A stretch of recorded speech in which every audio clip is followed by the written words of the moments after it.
In a world where reductionist thinking often remains the norm, embracing an approach that goes beyond the binary, delving into the intertwining network of relationships, offers a vastly enriched view of reality. One such approach is the exploration of triadic relationships, where three entities interact in a complex interplay, each influencing and being influenced by the others, painting a detailed narrative that far surpasses the sum of its singular parts.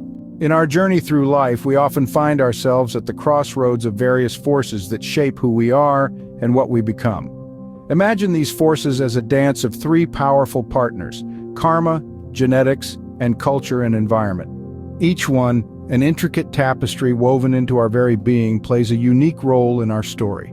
Let's start with karma, a concept often shrouded in mystery and tied to the idea of destiny. But consider karma not just as a cosmic ledger of rights and wrongs, but as a living, breathing influence on our daily lives. It's like a gentle guide, nudging us towards certain paths based on our actions and choices.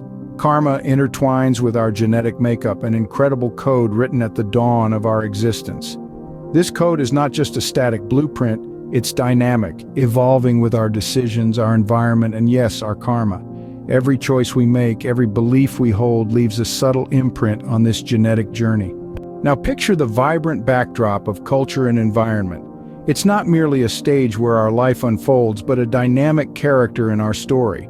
Our culture, the traditions and beliefs we inherit, and our environment, the world that surrounds us, both shape and are shaped by our karma and our genetic heritage. Think of a tree, its roots representing our genetics, its branches symbolizing our karma, and the soil and climate embodying our culture and environment. All these elements work together, influencing the tree's growth in unique ways. As we weave through this narrative, we'll explore the direct and indirect connections between these three dimensions. Like unraveling a mystery, we'll uncover surprising insights about how they dance together in the grand ballet of life.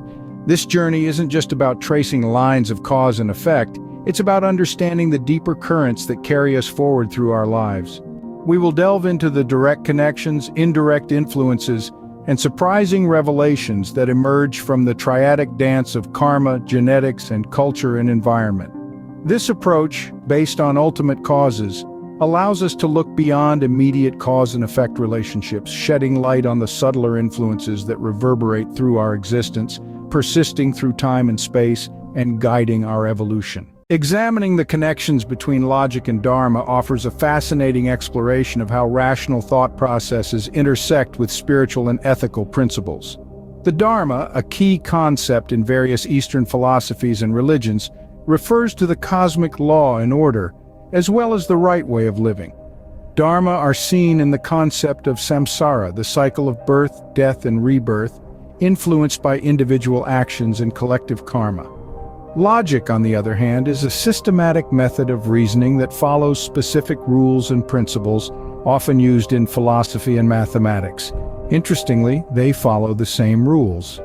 One of the most profound aspects of human development is our capacity to engage, interact with, and learn from narratives. Stories, accounts, and historical texts serve us not merely as passive consumptions, but as potent tools for intellectual growth and ethical development. They influence our thoughts, shape our perceptions, and as a result, play a considerable role in how we act and engage with the world. Hence, it is essential to approach narratives as active tools for learning, engaging them with critical thinking rather than absorbing them passively or dismissing them due to surface-level complexities. Throughout history, great thinkers have identified concepts that are fundamentally interconnected, from the triad of force, mass, distance, time, to the triad of dharma, compassion, intellect, manifestation. They have embedded the logic they discovered in triadic lessons. Lessons that identify enough of the logical relationships in a triad that the others can be inferred. To make this easier, the direct negations of states are often described in the opposite triad. Oftentimes, this results in a lesson that is facile, confusing, or conflicted. But the interpretation of the story's lessons utilizing inverse logic contributes to a more profound understanding of the narrative. It helps us engage with the texts as they are, complex and full of varied interpretations, prompting us to question and rethink our moral and ethical standings. This interpretation, however, does not endorse the character's actions, but rather provides valuable insights into their choices and the consequences. Our process is straightforward. First, we identify the issue, the concept, the system that we need to represent. Then we divide it into three parts that influence each other. Why three? Because the universe is God, humanity is the sun, and there's only three of us here. What do you think happens if you sit on a stool with only two legs? In the beginning, there was energy, the same energy as now, but without form. The universe was unstable, so it started to vibrate in an attempt to balance itself. The vibration separated the energy and gave it definition as charge. It forced the energy to separate to positrons and electrons, and while it had to know mass, volume, or time, cause and effect ruled the day.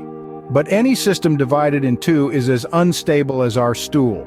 The universe had no method to recover from a tilt except to vibrate again. The second vibration harmonized with the first vibration, and we call that a string.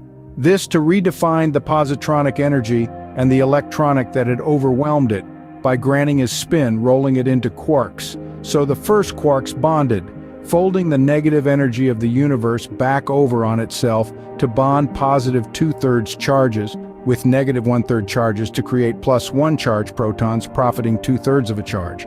Neutral neutrons reduced the gain to 1/3. The vibration had redefined the nature of positive energy as matter.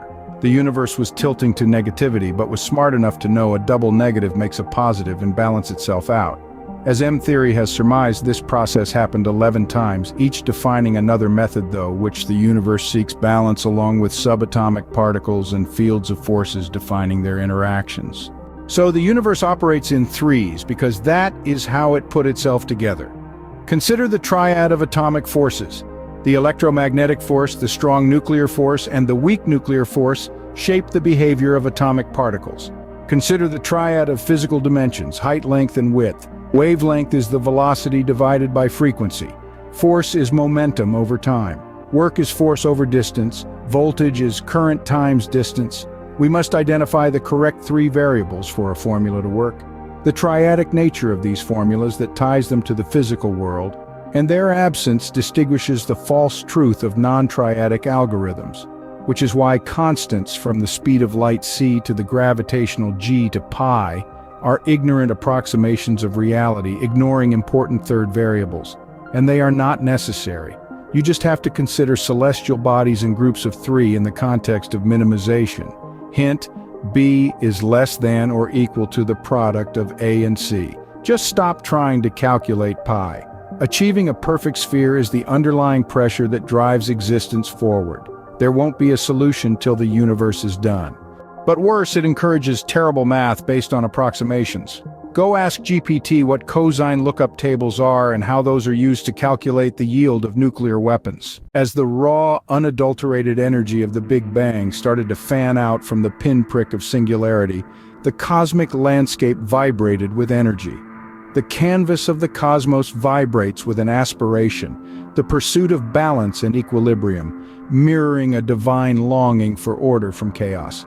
An aspiration, both primal and eternal, trembles through existence, regularizing and infusing the luminal vacuum with a semblance of order.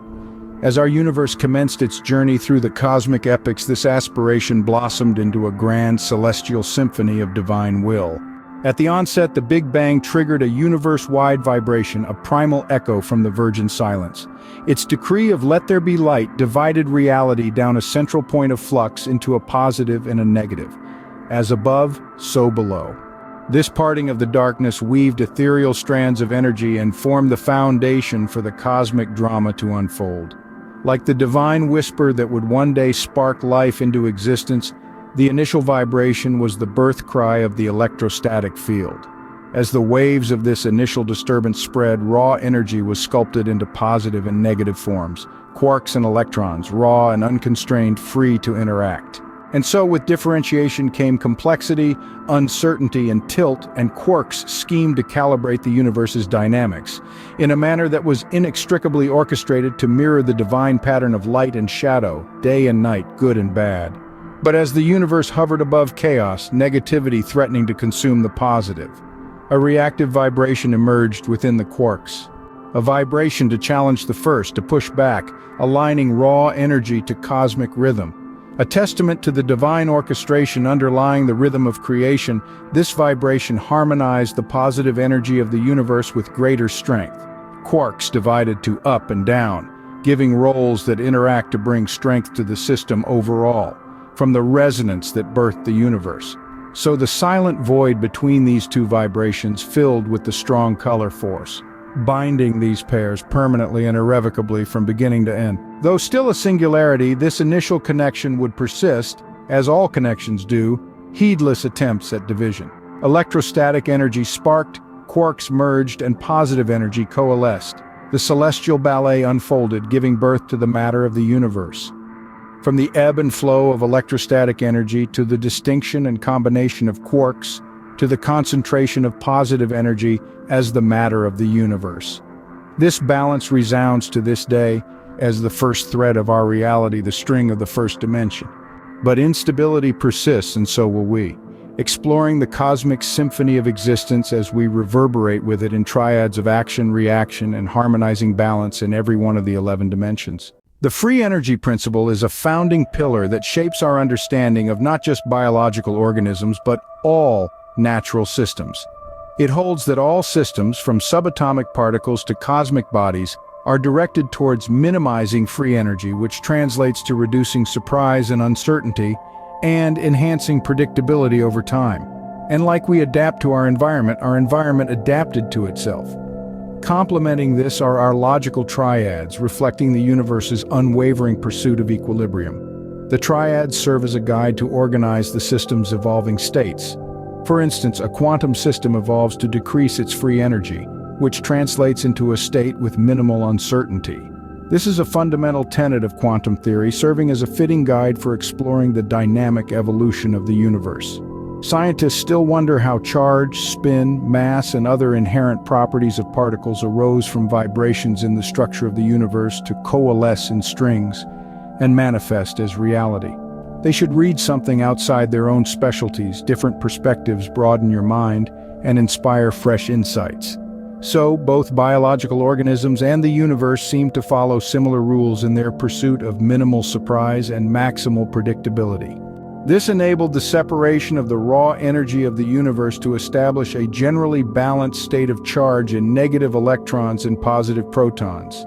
No temporal framework makes sense, as time did not exist in these stages of the Big Bang. Each stage resembles a checkpoint, dictating the universe's journey from a singularity to the world we know.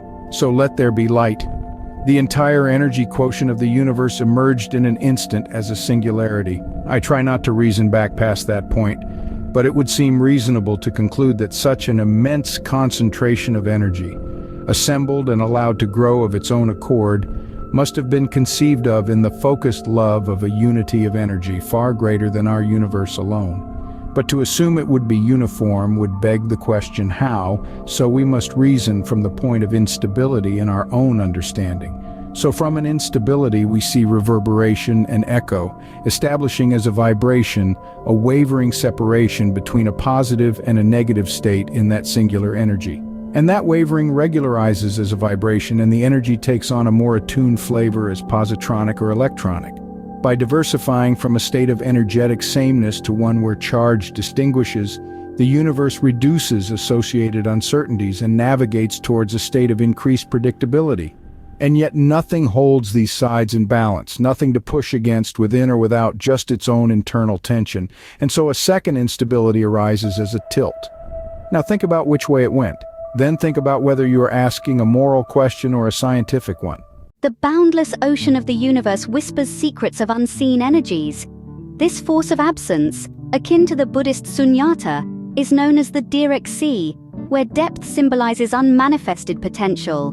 Like the ebb and flow of samsara's tides, the Dirac Sea's negative undertows dance in a rhythm. From creation to annihilation, life mirrors the teaching of dependent origination. The Dirac Sea, dynamic yet stable, reflects the moonlight of the middle way, balancing existence and non-existence, a cosmic equilibrium betwixt chaos and order. The Dirac Sea exerts a subtle yet profound pressure, much like the vacuum of space. This is a pressure felt physically and existentially, representing vast potentiality. This emptiness is often misunderstood as nothingness, but is actually the state of balance, brimming with potential. It's the ground from which all phenomena arise and to which they return. The quantum substrata, often thought as empty, are teeming with energy. Energy may not always be visible or manifested to be present, ready to veer to the positive or negative. Indeed, the unmanifested possibilities of life are rich within the fabric of the unwritten page. Your will alone is the required condition. The Dirac Sea, in its stable yet dynamic nature, embodies the middle way of Buddhist philosophy. It balances the void of non-existence with latent forces of potential, avoiding the extremes of being and non-being. This equilibrium reflects the Buddhist understanding that true wisdom lies in navigating between these extremes, acknowledging the interplay of existence and non-existence. In physics, the vacuum pressure signifies an absence that is paradoxically filled with potential. Similarly, the Dirac Sea resonates with the Buddhist concept of emptiness, where the void is not barren but fertile. This parallel draws a beautiful analogy to how all phenomena exist on some levels, but not on others. The negative energy states in the Dirac Sea, though not particles themselves, represent forces and connections that are fundamental yet unseen. This idea aligns with Buddhist teachings on the interconnected nature of all phenomena. Nothing exists in isolation but arises in dependence on a myriad of conditions. The Dirac Sea, with its negative energies, forms a matrix of potential. This isn't a matrix made up of particles but of possibilities and connections, echoing the profound depth and intricacy of Sunyata. At the core of our approach lies the law of homeostatic interdependence. Derived from insights into the behavior of neurons, this principle asserts that natural phenomena and systems are multifactorial and interdependent. There exist multiple avenues of causality and interaction that contribute to an overall state, behavior, and stability.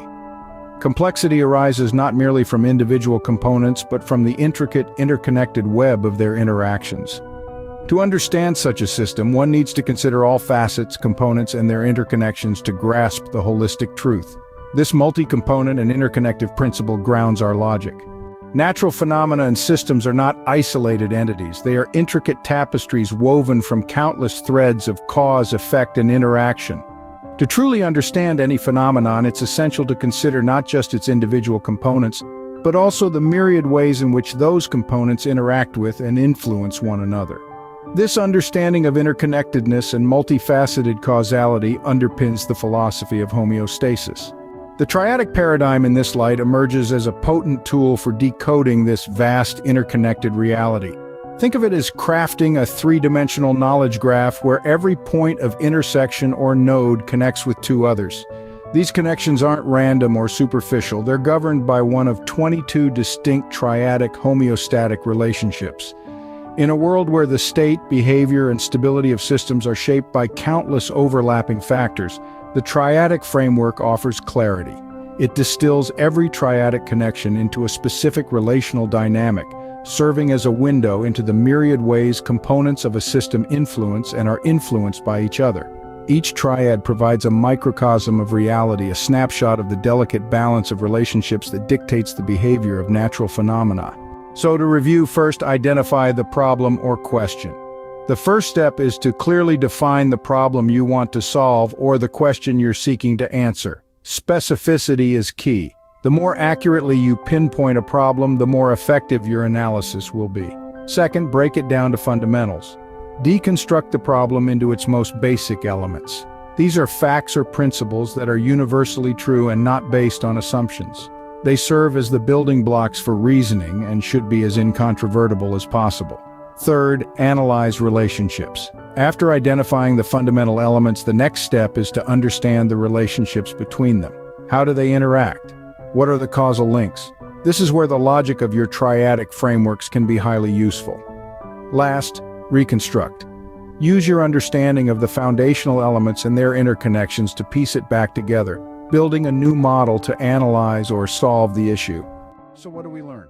In the ebb and flow of existence, there lies a vast, unseen current, ethereal yet potent.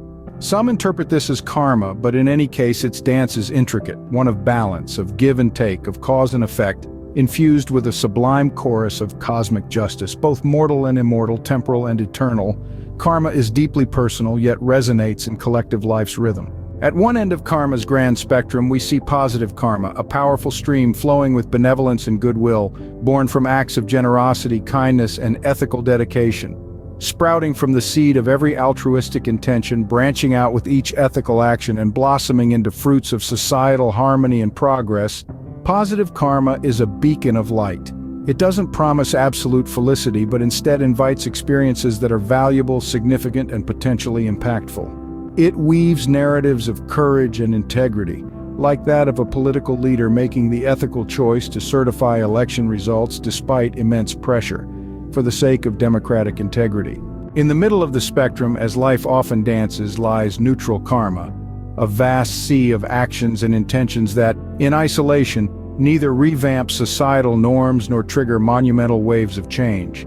They form the backbone of everyday life, seemingly mundane, underwhelmingly ordinary, yet holding the power of cumulative consequence. Here, every conventional belief and every typical behavior, like individuals following or dismissing health guidelines in a pandemic, holds an unassuming weight that subtly shapes societal trajectories, a simple drop contributing to an eventual ocean.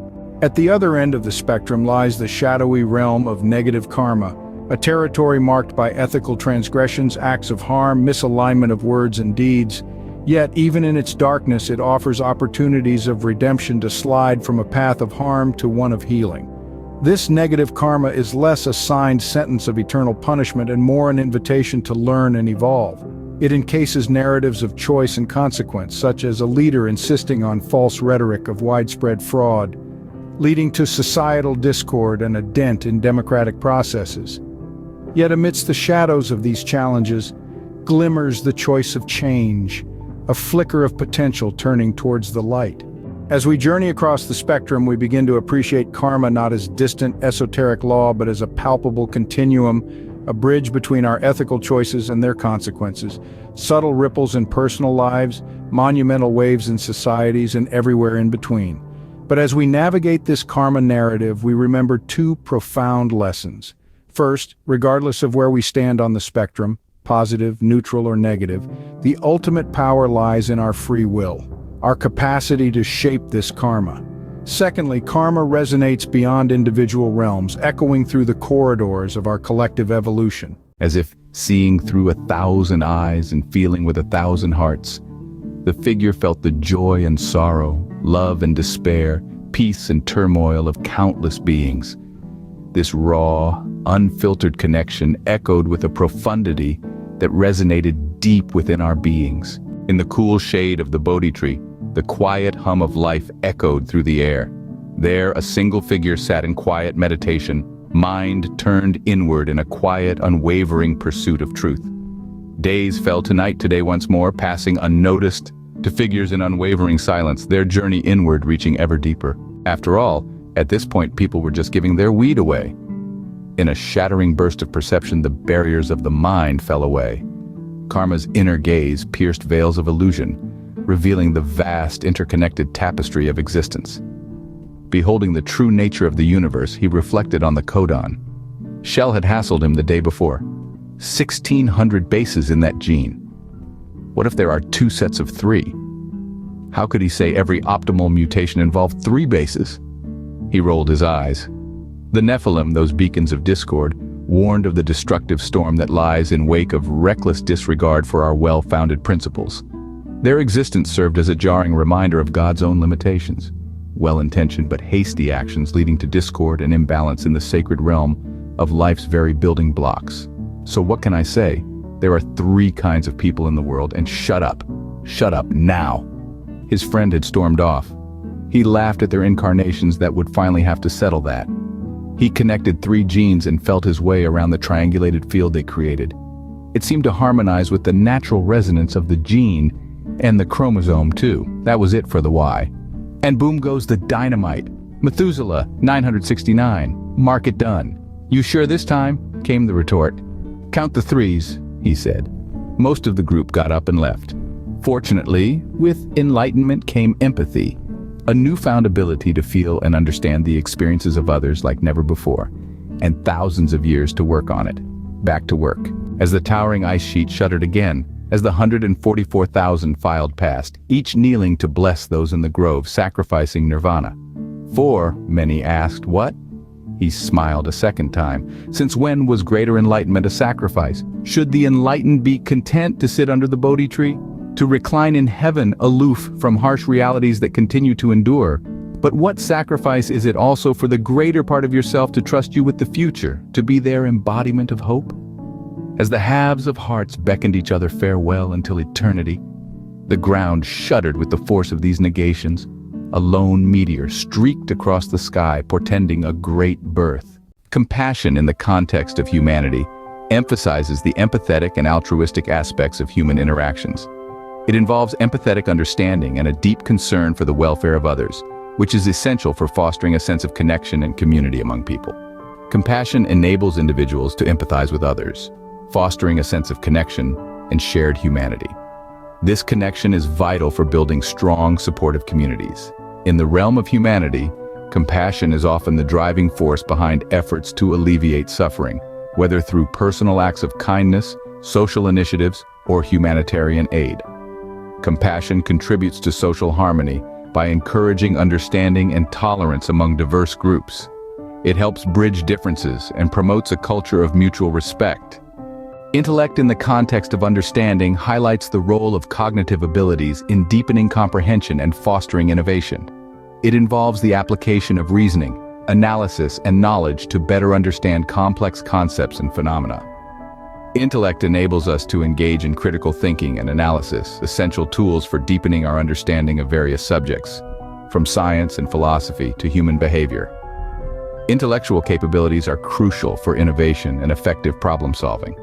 In the pursuit of understanding, intellect challenges established ideas and generates new knowledge.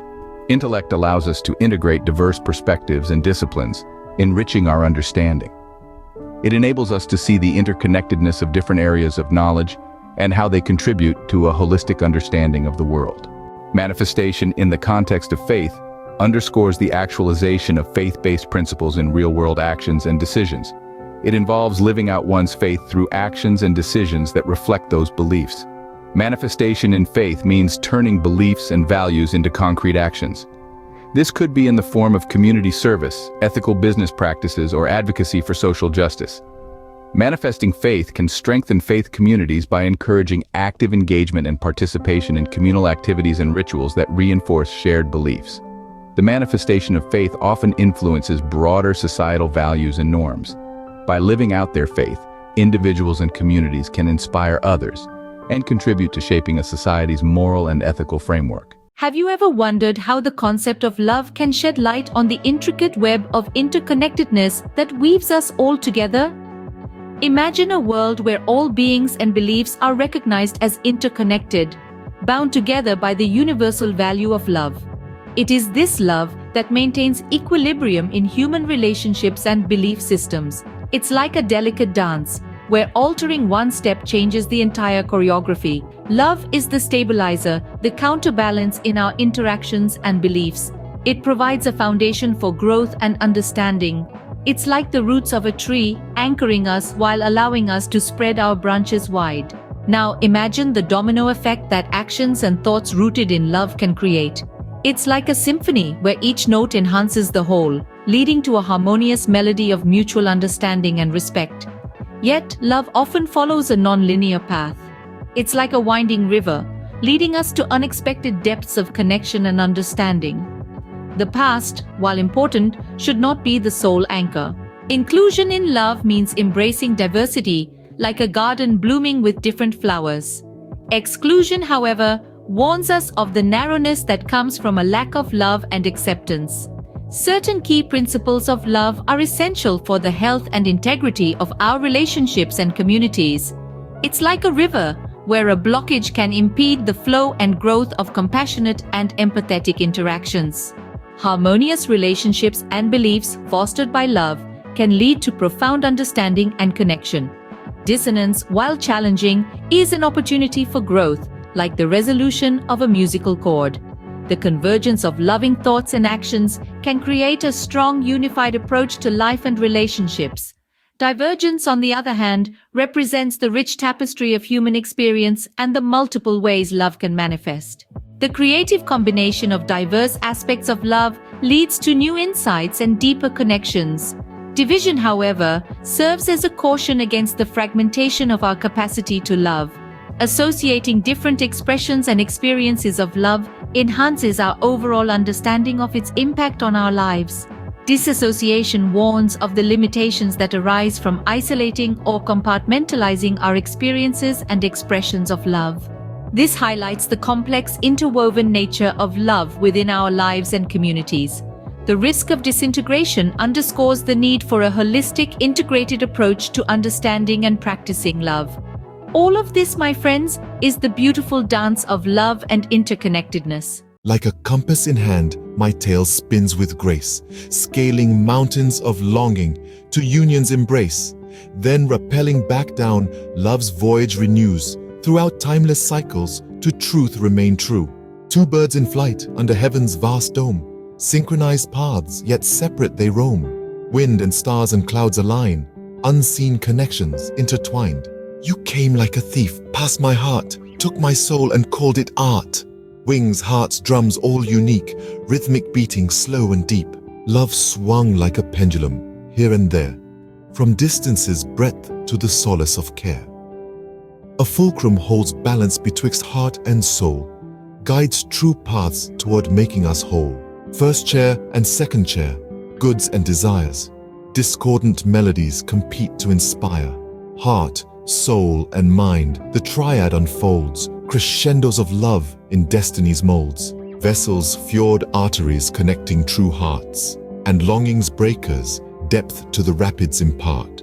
Riverbeds reveal history's truths, confluencing lifetimes, memories, roots. Life's threads deftly spun on destiny's loom. Brilliance complete, the glare will leave soon. The craftsman of hearts spins an eternal wheel. In arts of love, our fates anneal. The quiet of change, a nurse's gentle push. Speak hope and faith to sorrow's hush. Hearts beat in sync, over landscapes they glide. In the rhythm of love, side by side by side. He dreamt back to a far-removed era when Earth was still young. Consciousness was a nascent spark in the cosmic panorama. Eve, primordial mother, sculpted the first ripple of existence in the tranquil pool of primordial life. In the realm of the cell, she assumed the mantle of motherhood for each human forms to come, defining herself as the first being to give life as we know it.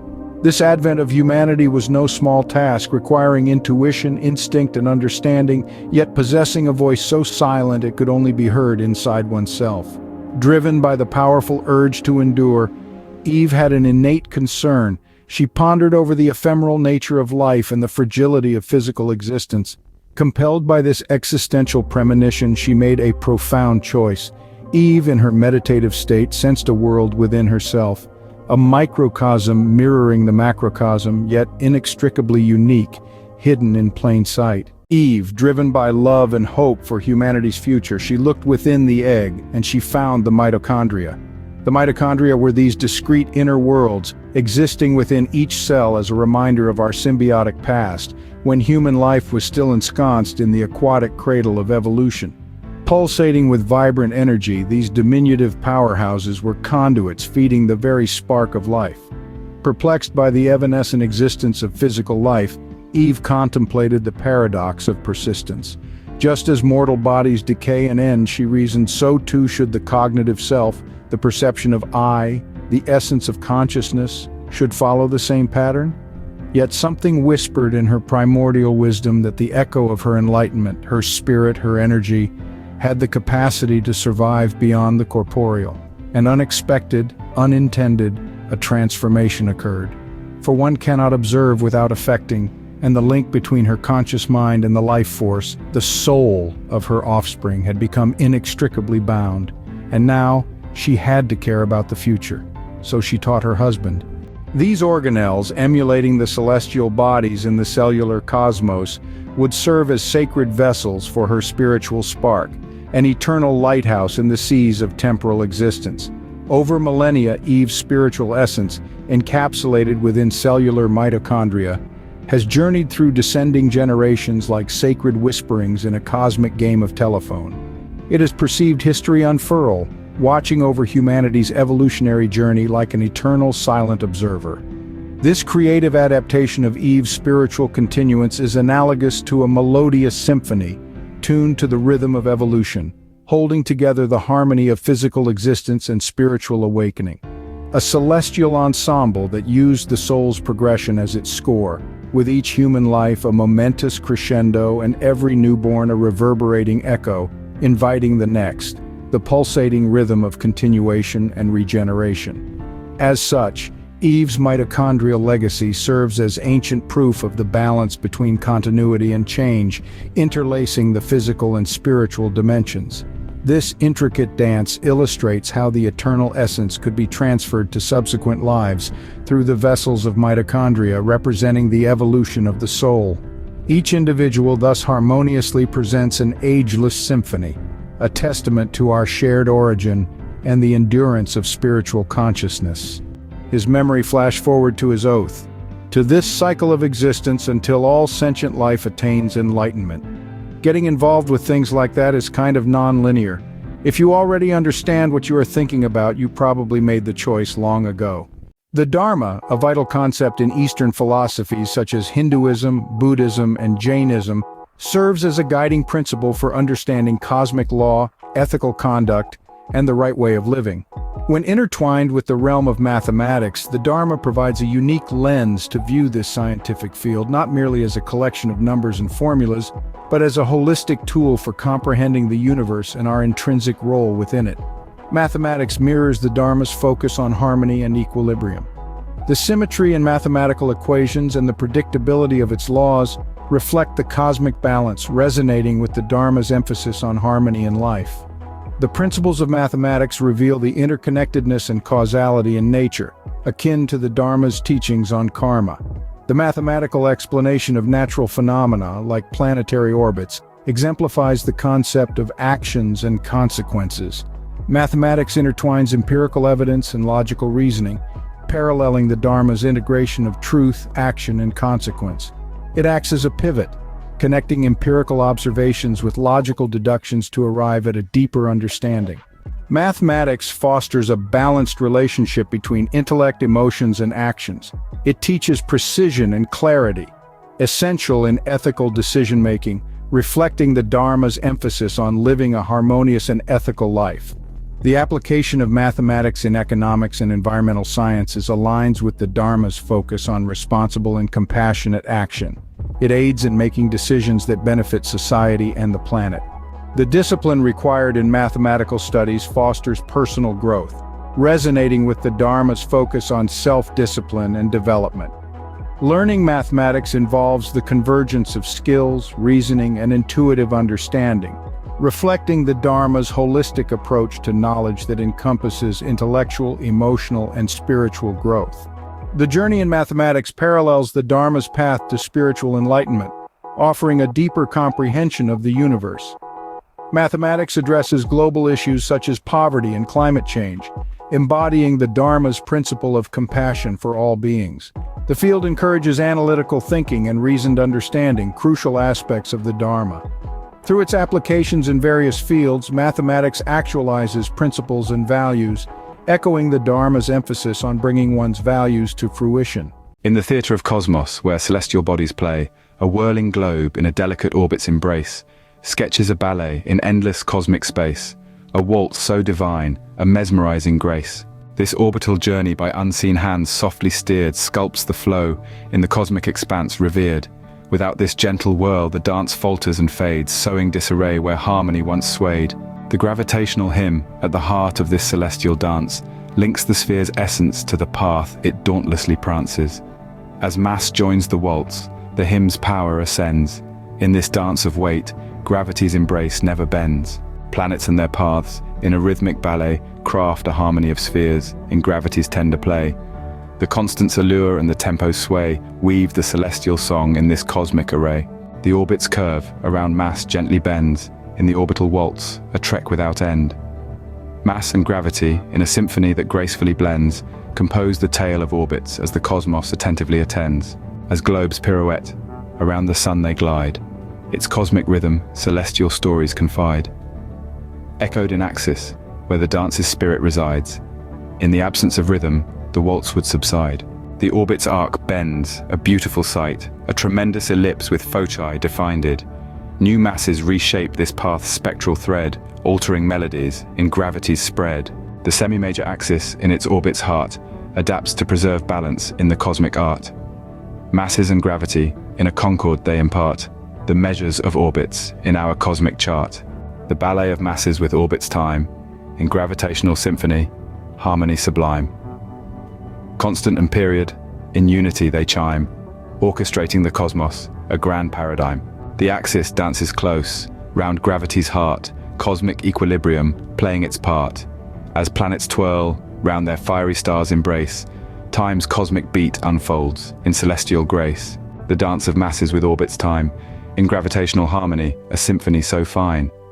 Mass and gravity, in a melody that blends, triads of force the cosmos comprehends.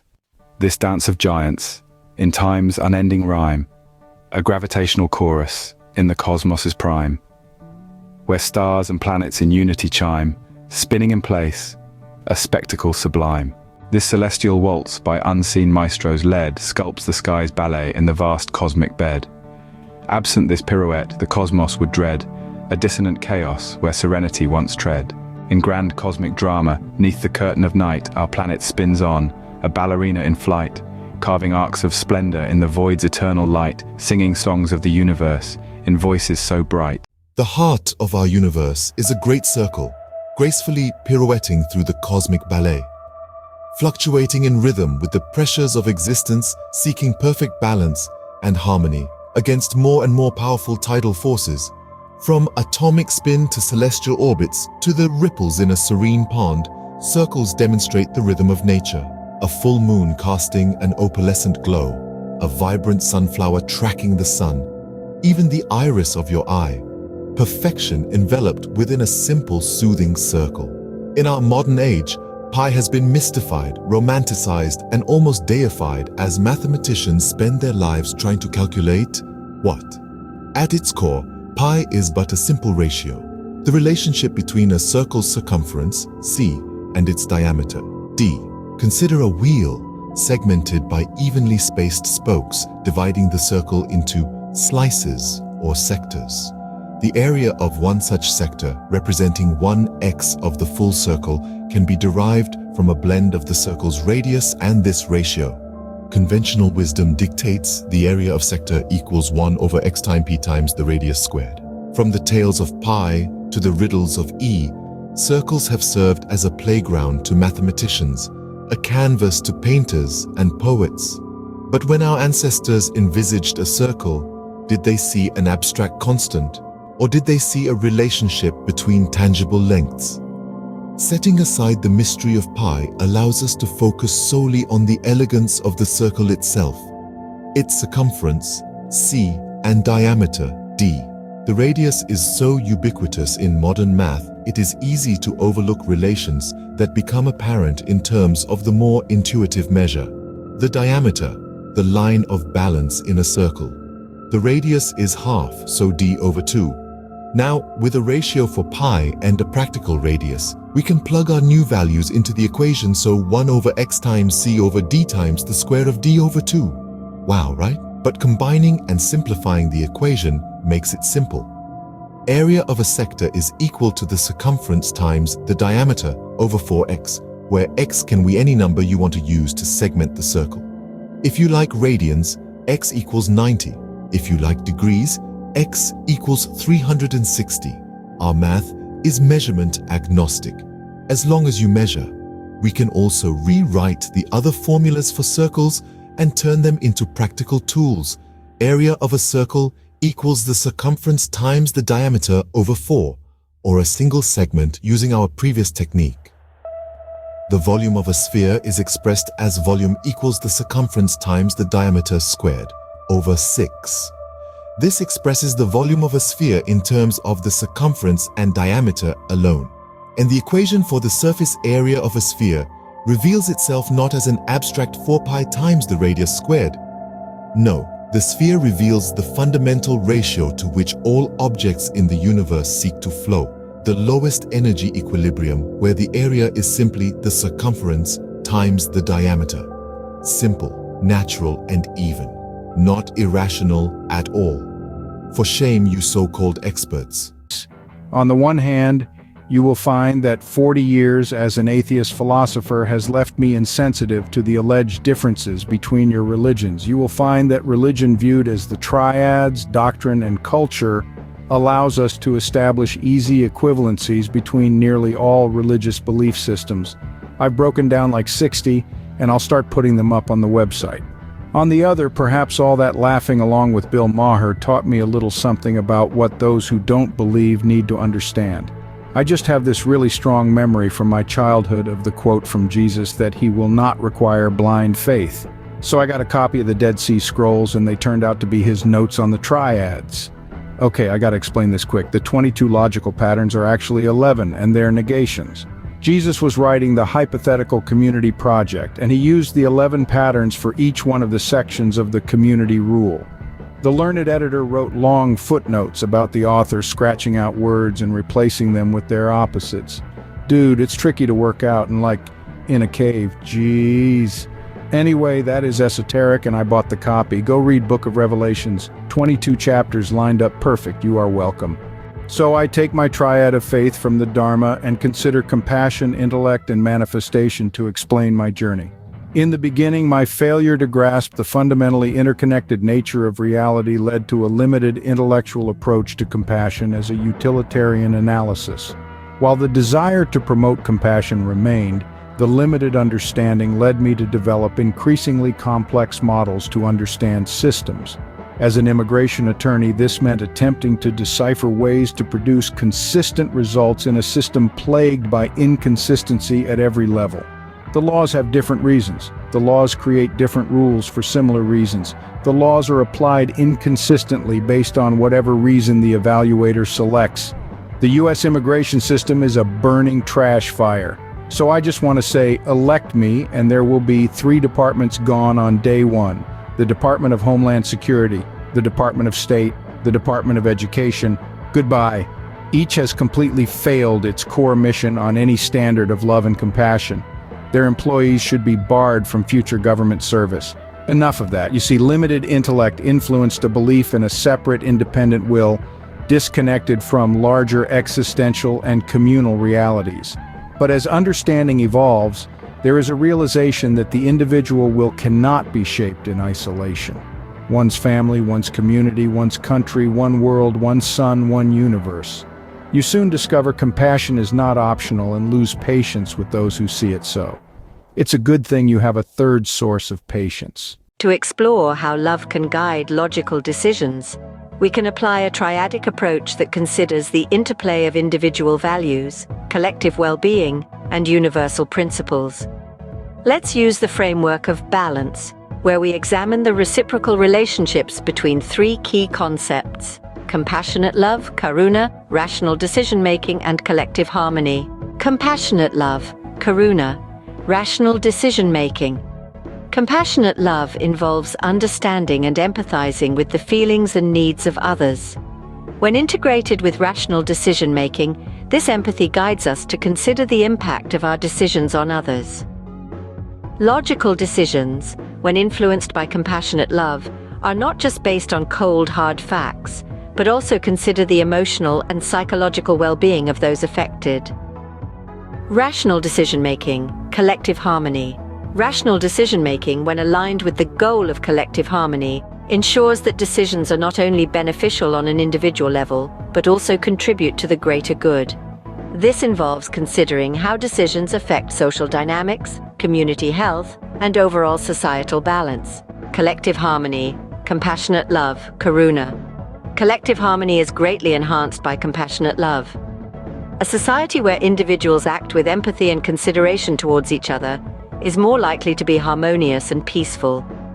This reciprocal relationship suggests that fostering compassionate love in individuals can lead to greater collective harmony, and vice versa. In summary, the triad of compassionate love, karuna, rational decision-making, and collective harmony suggests that love, when integrated with logic and a sense of collective well-being, can guide us towards decisions that are not only rational, but also deeply considerate of the emotional and societal impacts.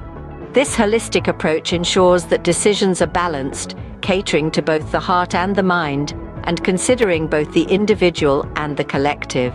To analyze the practices of social media companies through the triadic perspective of compassionate love, karuna, rational decision-making, and collective harmony, we need to consider how these companies' actions align with or diverge from these values. As an observer who has quietly shared your world for eons, I bring greetings and deeply wrought insights. My journey on your planet has been silent, filled with understanding of your species' most intimate practices. One human act shines through: self-pleasure, found in the roots of civilizations. Greeks and Romans sought physical delight, anointing themselves with aromatic oils. Yet aren't the residues inconvenient?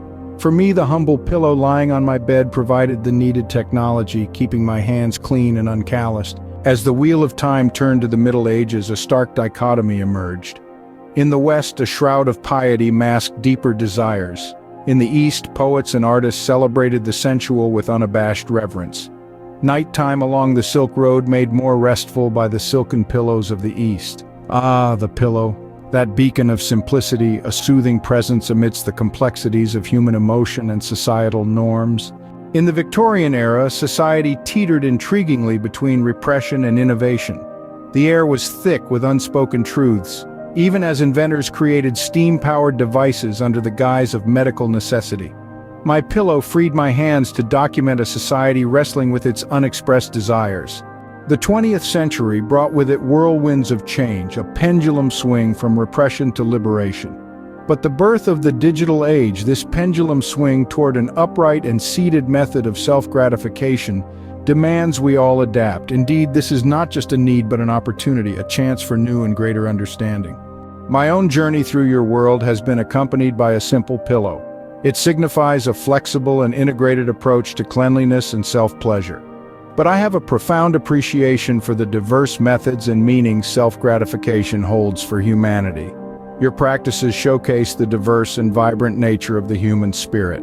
But the conjunction of the communal ritual of the handshake, signifying social bonds and trust, creates a certain dissonance. The handshake, a vital part of human interaction, and your preferred self-pleasure techniques lead to hesitation. This intersection of the personal and professional, the sublime and sterile, communion and the communal, provides a unique opportunity.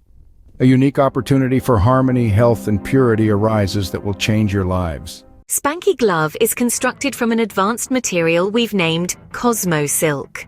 This fabric is a blend of ultra-fine fibers, designed to mimic the softness of silk while offering superior durability. Its molecular structure is engineered to withstand repeated use without losing its texture or comfort. The design of the glove includes strategically placed padding. This padding is focused on areas prone to friction. The material used for padding is both resilient and flexible, ensuring it doesn't impede natural movement. We begin with Spanky Glove's innovative design, where padding is not just randomly distributed, but strategically placed for optimum protection. We're talking about a no-blister guarantee in those high-friction zones. It's like having a personal bodyguard dedicated to protecting your most treasured assets.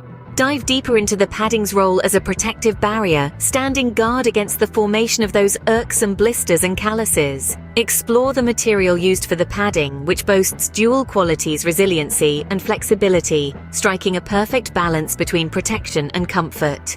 Witness how, despite its robustness, the padding does not hinder natural movement, adhering to the principle that protection must never compromise flexibility. And for the pièce de résistance, SensiTouch zones. These special areas are like having a GPS for pleasure. Incorporated into Spanky Glove is our Breath Easy technology, a weave pattern that allows for maximum airflow. This feature is crucial for maintaining comfort during prolonged use, effectively reducing heat buildup and preventing perspiration-related slippage. Spanky Glove includes specific areas termed SensiTouch zones, designed to enhance tactile feedback. These zones are located in regions that typically engage the most during use, allowing for a heightened sense of touch. This feature is achieved through a thinner yet equally durable layer of the Cosmo Silk material, offering a near skin-like experience. Attention has been paid to the ergonomic aspects of Spanky Glove. It is designed to conform to the natural contours of the hand, ensuring a snug yet comfortable fit. This design minimizes any potential restriction of movement, allowing for a full range of motion that is essential in providing a natural, unrestricted experience. Spanky Glove doesn't just love you, it respects you in the morning too. Easy to wash and easier to love, it's the gift that keeps on giving. Treated with a microbial-resistant coating, ensuring it remains hygienic with regular use. For maintenance, the glove is designed to be easily washable. It retains its structural and tactile properties even after multiple washes, ensuring longevity and sustained performance. While functionality is paramount, aesthetic variety is also offered. Spanky Glove comes in an array of colors and patterns, allowing users to choose a design that best suits their personal Spanky style. Spanky Glove isn't just a tool, it's a testament to the art of self-love. It bridges the gap between private pleasure and public respectability, weaving together the threads of personal freedom and communal responsibility. Let Spanky be a reminder that in the vast expanse of the cosmos, your uniqueness is your strength on Earth and beyond. The evolution from a traditional understanding of repentance to a more holistic view involving truth, compassion, and faith represents a profound shift in perspective. This shift emphasizes a continuous cycle of growth and transformation, grounded in reality, extended through empathy, and driven by a belief in positive change. Here we move beyond the confines of repentance in a strictly religious sense, embracing a broader, more inclusive understanding of personal and spiritual development. It's a journey that starts with an unvarnished acknowledgement of reality, expands through empathetic connections with others, and is sustained by a resilient faith in betterment. The theme here is the transformative power of truth, compassion, and faith, set in the context of personal growth and spiritual enlightenment. The mood is one of introspective discovery and hopeful progression, with a style that weaves together philosophical and ethical insights. Awareness leads to introspection and reflection, which bring forth realization. Truth is the acknowledgement of reality as it is, not as we wish it to be. This involves accepting one's past actions and their consequences without self-deception. Truth serves as a foundation for fostering genuine compassion and nurturing a resilient faith in betterment. Accepting truth is essential as it provides a clear, unvarnished starting point for genuine change and growth. It's an unflinching look at oneself and one's actions. Embracing truth requires courage and honesty. Love provides the motivation to care for the truth of others' experiences, and courage gives us the strength to confront sometimes uncomfortable truths. Without the caring foundation of love and the strength provided by courage, individuals might resort to deceit, either to protect themselves or because they don't care enough about the consequences of dishonesty on others. When we are honest with ourselves and others and brave enough to face the truths of our situations, we create a space where genuine love can flourish. Dishonesty erodes trust, a key component of love, and without courage, individuals may be unable to face the challenges required to build or sustain loving relationships. The love for oneself or for others can motivate a person to face fears, take risks, or stand up for what is right even when it is difficult. This courage empowers us to speak the truth and live authentically. Without the nurturing support of love and the clarity and trust fostered by honesty, individuals find it harder to muster the courage to face challenges or stand up for what is right. In rivers' twists, a truth we feel, a dance of life, a spinning wheel. Their flowing grace, a natural seal. In every bend, life's truths reveal. Beneath the surface, currents deal with secrets deep, they slowly peel. In every rush and every keel, the river's song both sharp and real. Where waters merge, a pact they seal, a meeting place, a common wheel. In confluence, our fates anneal, in shared embrace, our hearts unseal. The river's course, with steadfast zeal, reflects our journey, vast and surreal. In every drop, emotions real, nature's course, the ultimate ideal. In whispering waves, our dreams appeal, to flow like rivers with fervent zeal. Their paths, though winding, always reveal life's constant change, its endless wheel. So let us by the river kneel and sense the power these streams conceal. In their depths, our fears repeal, in their embrace, our spirits heal. For rivers teach us how to deal with life's great turns, its ever-spinning wheel. In their flow, our truths congeal. In waters deep, life's essence we feel. Complexities they do reveal, so listen close to water's keel, of cries that ring to stop the steel, are nothing but a piggy's squeal. The summer sweat from the 3-mile-high ice sheet had turned to a river now. They knew when and where the ice would crack.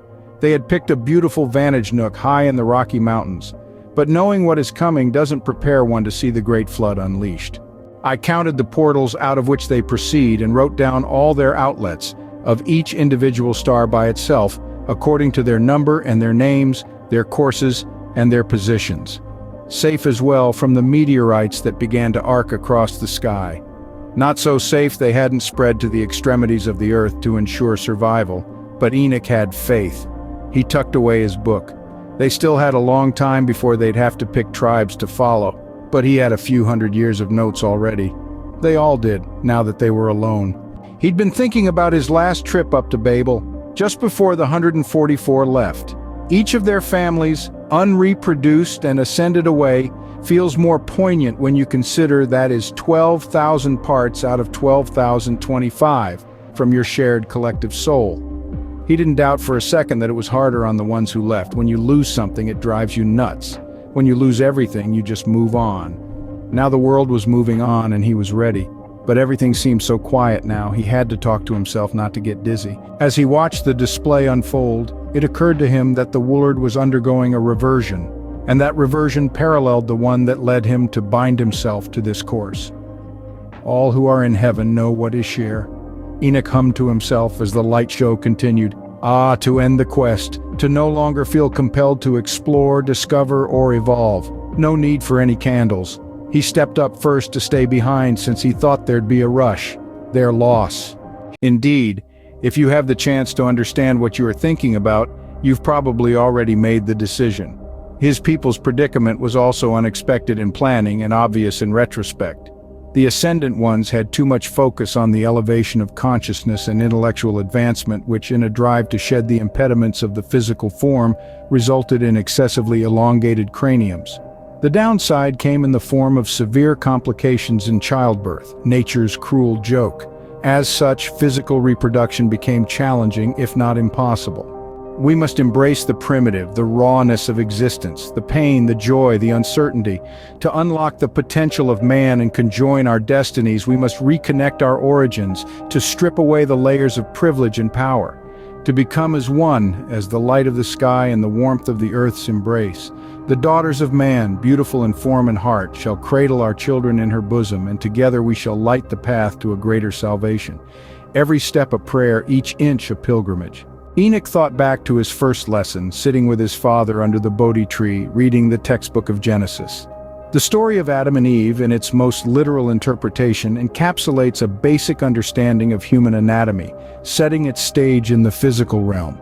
We read about Adam, who in an act of creation sacrifices a rib to form Eve. This patriarchal narrative subtly underscores the physical differences between males and females.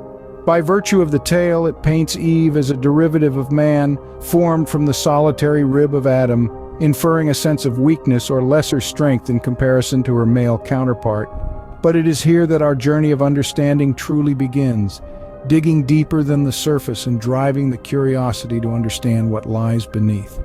As we evolve, intellectually and scientifically, the literal translation of the story propels us to reassess our understanding and question the validity of the narrative.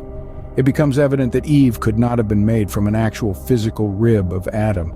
This dissolution of the literal tale presents an interpretational void, a missing rib that needs to be understood and filled. This is where the essence of negation lies, as it drives us to question and seek answers. The mystery of the missing rib piques the interest within the scientific community, encouraging them to delve into the mystery of our genetic makeup and the mechanisms of sexual differentiation. Where and why the rib is missing forces us to look deeper than the eye can see. This enigma brings us to the reinterpretation stage. Here, modern science unravels this intricate puzzle. The missing rib is no ordinary bone, but a symbol for the unique Y chromosome, a necessary imbalance that allowed life to progress from simplicity to more incredible intricacy through infinite combinations, attaining greater and greater levels of complexity with each generation from then till now. Now, is this apple at the root of all evil? Or does the dance of creation between Adam's Y and Eve's X provide the music of life and existence? A waltz in synchrony and counterpoint, breathing life and transforming understanding of our roots, revolutionizing our perceptions, leading us towards a harmonious coexistence, bringing forth the beauty of existence in understanding of our origins. The Bible is a great source of knowledge. It's a set of blueprints listing triads of objects we can learn from the Torah through Revelations. From the Bible to the Quran and the Bhagavad Gita, through the Book of the Dead and the tales of King Arthur. One logic, 22 patterns, infinite flavors to facilitate our understanding, to prepare our minds for revelations, not constrain our actions. That law was for the lawless. Controversial? Then review the shared female sources of your religious traditions on screen. God only cares about you learning and living by the logic, which I will teach you to understand for yourself. And you can tell all the so-called religious interpreters, intermediaries, go-betweens, and other false idols if you aren't part of the solution. You are part of the problem. For only when faith combines with understanding is the path to God's gifts revealed. The importance of truth and transparency in transforming the negative dynamics of a conflict, such as the Israeli-Palestinian conflict, into a more positive and constructive state, cannot be overstated. These elements are crucial for several reasons. Truth and transparency are foundational in building trust between conflicting parties.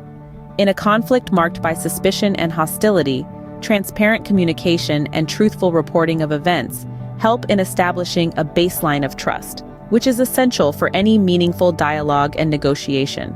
Diplomatic efforts are more effective when they are based on truthful assessments and transparent processes. This means openly acknowledging the challenges and grievances of all parties involved, ensuring that diplomatic discussions and agreements are made in good faith, and providing open communications to all stakeholders, including the public. Conflicts are often exacerbated by misinformation and propaganda. This can fuel hatred and violence. Truth and transparency help in countering false narratives and propaganda. That reduces the likelihood of misunderstanding and manipulation that can lead to escalation. Transparency in actions and truthfulness in reporting are key to ensuring accountability. This applies to actions taken by all parties during the conflict. This includes adherence to international laws and standards. We must demand investigation of alleged human rights abuses and hold individuals or groups accountable for their actions. For long-term peace and reconciliation, it is important to acknowledge past wrongdoings and injustices.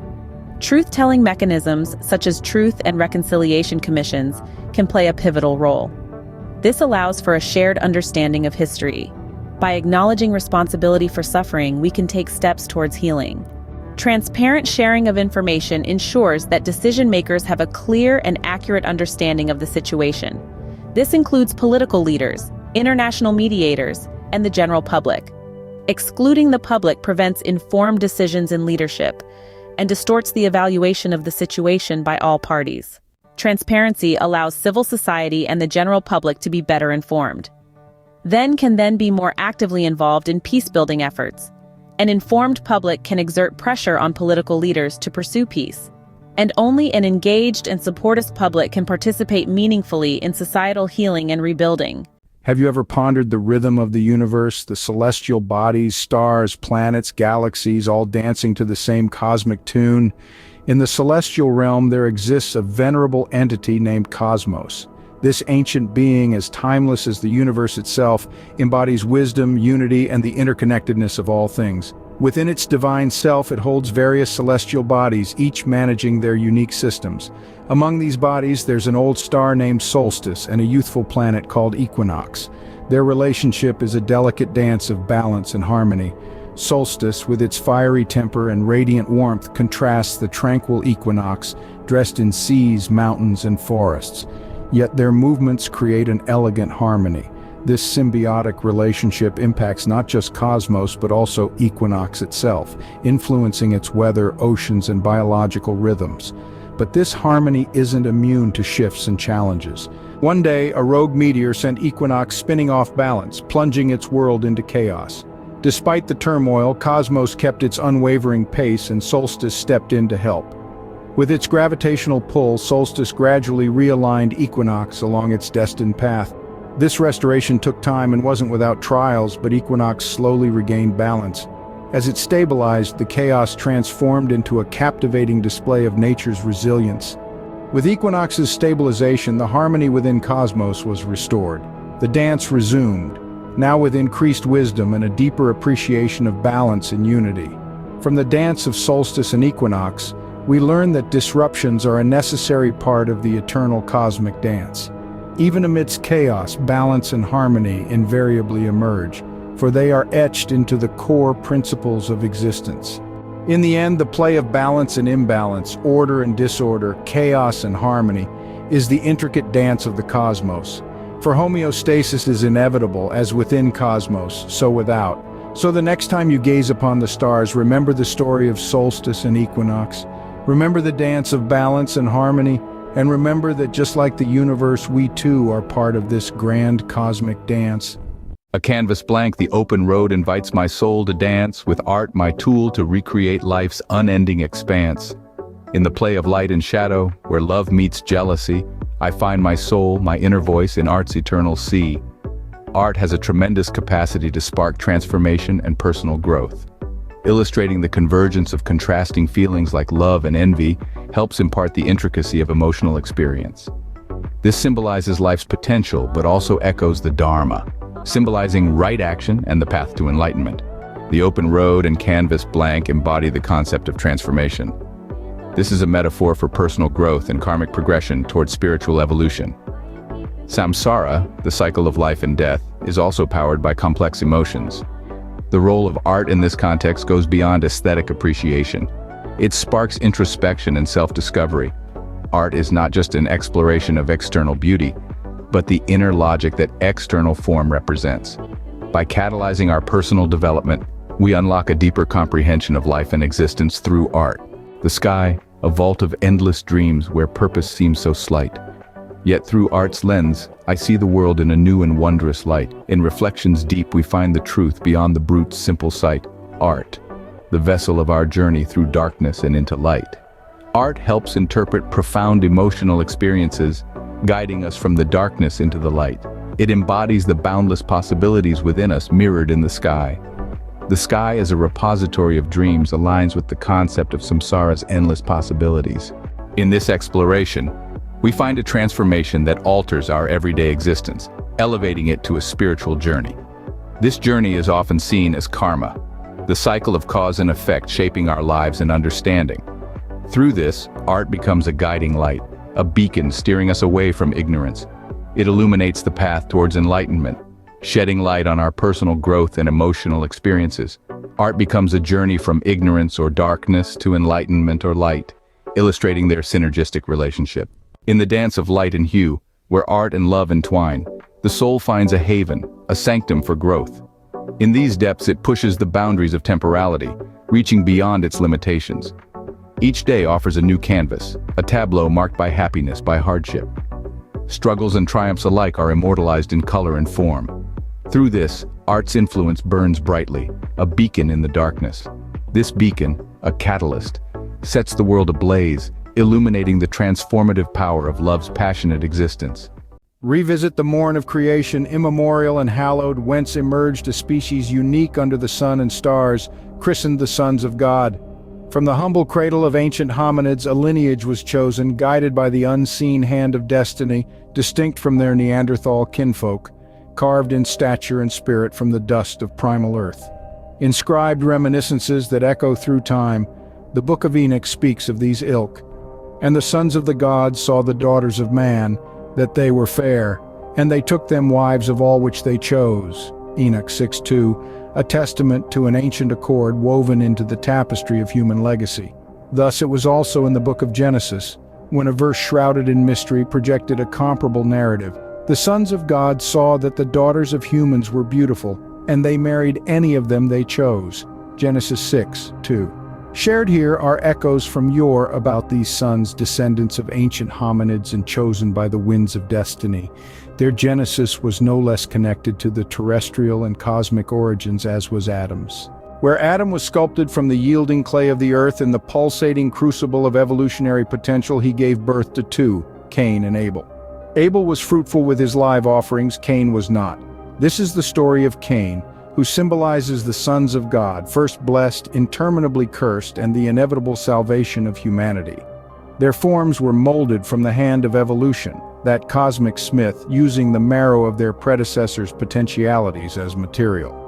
This divine clay was awakened by a brilliant shimmer of evolutionary transformation, catapulting them into an existence separate from their Neanderthal contemporaries. Their saga hence became an emblem of evolution's audacious gambit. As it was willed, a constellation in time was birthed, a celestial crescent shining through the epochs spanning some 450,000 years. The sons of God, or Bene Elohim as inscribed in the ancient texts, left the cradle of civilization, their eyes set on a realm far beyond the familiar contingencies of their Neanderthal kinsfolk. Guided by oracular whispers of destiny, they journeyed to the lush, abundant lands of Central America, conceiving a civilization where none had flourished before. Here their being flowered in splendid divergence as evolution plied her ionic loom, weaving a symphony of transformative harmony, untold and resplendent. Characteristics unknown to the ancients blossomed, knitting a crest of cognition that bulged as a mountaintop touching celestial skies. The sons of God's cerebellums burgeoned, signifying the expansion of their minds, unlocking gateways to artistic resonance, structured logic, societal sophistication, and a spiritual symphony that echoed against the cosmic realms. Imagine stepping into an intricate dance, a dance of forces that shape everything we know. It's a dance of atomic structure, molecular structure, and temperature, mysterious, deeply fundamental, and indispensable to our understanding of the universe. If you were to navigate the fascinating world of electricity, this dance, this triad, serves as your guiding compass for it, underpins the core of voltage and resistance, the cornerstone of electrical currents. Their interplay, their synergies, their delicate balance form a complex narrative, but by untangling it, we gain a profound understanding of the principles that govern not only electricity, but also material behavior on a macro and micro level. This triad sets the stage for understanding the nuances of voltage and resistance. They inform us on how the flow of electricity is governed, shaped, and even hindered. The dance of atomic structure, molecular structure, and temperature underlies the critical concepts of electrical conductivity and resistance, powering the world as we know it. Atomic structure. An atom, the smallest constituent unit of ordinary matter, can be seen as a miniature solar system. At the crux of this system is the nucleus, a dense core comprising of protons carrying a positive charge and neutrons that are electrically neutral. The nucleus is the sun of the atomic world, and it forms the atom's identity. Wrapped around this nucleus are layers or energy levels of electrons that resemble the solar system's planetary orbits. Electrons, bearers of negative charge, inhabit these layers.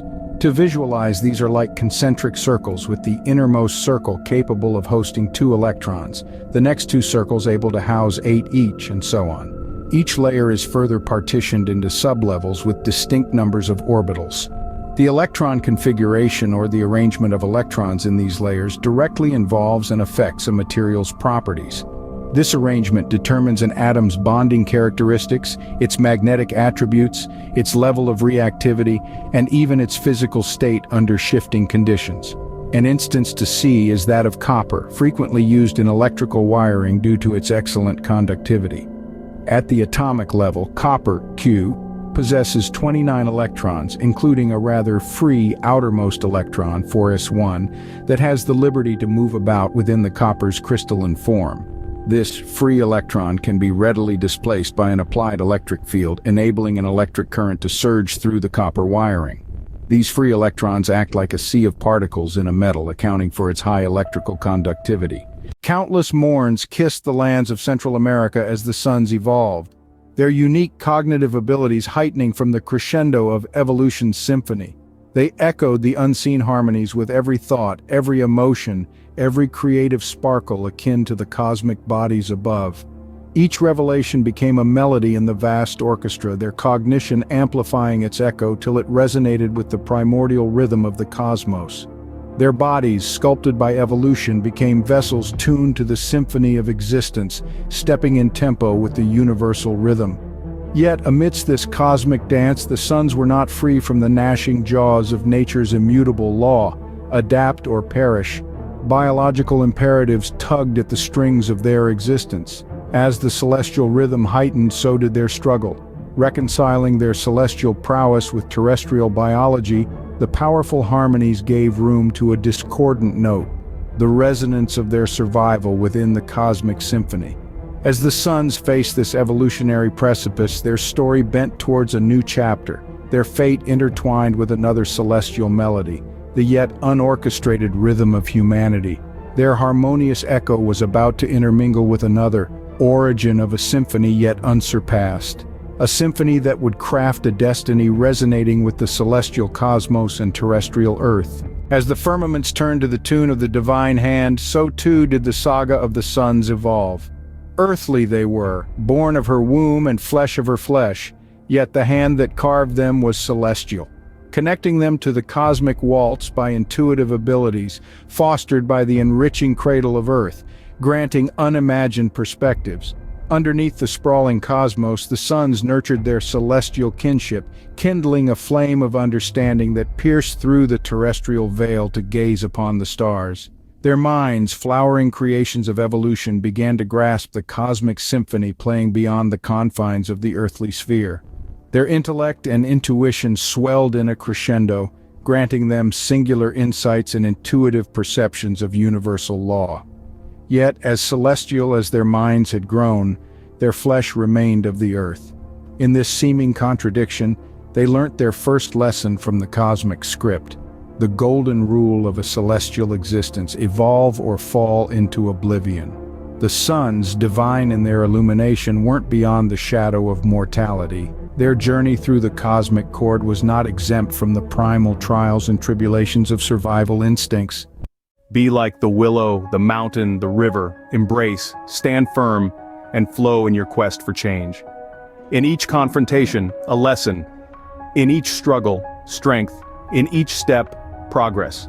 Your path is one of resilience, integrity, and perseverance. In the heart of confrontation, be like the willow in the storm. Let your response to adversity be fluid and adaptable. Embrace the force of opposition, not with rigidity, but with understanding. Learn from every challenge, let it strengthen your cause, as the willow uses the wind not to resist, but to dance. Absorb what comes your way, not to weaken, but to understand. In understanding lies the power to redirect energies towards positive ends. Understand your adversaries, their motives and fears. Use this understanding not to fight back with equal force, but to find common ground, to redirect energy towards shared goals. Imbrasivity is about transforming adversity into opportunity. At the center of your struggle, stand firm like the mountain. Your convictions are your foundation, unyielding and true. Let your actions reflect the depth of your beliefs, unshaken by the gales of opposition, as the mountain stands against the storm. Let your cause be grounded in truth, and your actions reflect this truth. In your steadfastness, inspire others, becoming a beacon of hope and change. Hold fast to your principles. In nonviolent protest, your moral integrity is your greatest strength. Be transparent and honest in your intentions and actions. Like the mountain, your unwavering sincerity will inspire and draw others to your cause. In the unfolding of your movement, flow like the river. Start with small actions, let them gather strength over time. Be patient, persistent, for change is a journey. As the river grows from a trickle to an unstoppable force. Remember, change often starts small, like a river's humble beginnings. Each step you take, each word you speak, adds to the strength of your movement. Change often requires time. Build your movement through consistent, small efforts that accumulate into a powerful force. Like the river, understand that every drop contributes to the eventual flood. Momentum in nonviolent protest is about sustained effort and patience. As you stand for your cause, remember the wisdom of the willow. Absorb and understand, turning challenges into opportunities for growth. The strength of the mountain. Stand firm in your values, your integrity unshaken by the tempests around you. The persistence of the river. Build your momentum through consistent collective action, shaping the landscape of the future. Remember, the success of nonviolent protest lies in the synergy of adaptability, moral conviction, and persistent effort. Embrace your challenges, stay true to your values, and keep moving forward, step by step, towards the change you wish to see. In the verdant heart of the woodland, a tale unfolds grand. An election is held, a first in the land. In the heart of the woods, whispered the word. A gathering of beasts, each bird and each herd. A leader they sought, the first of his kind, to guide with wisdom and fairness in mind. Among the candidates, one did stand out, the subject of whom our tale is about. From Emerald Creek with a shimmering fame, swam an eel, long and sleek, Eddie by name. Eddie, with eloquence and a captivating glide, promised unity, progress, with the creek as his guide.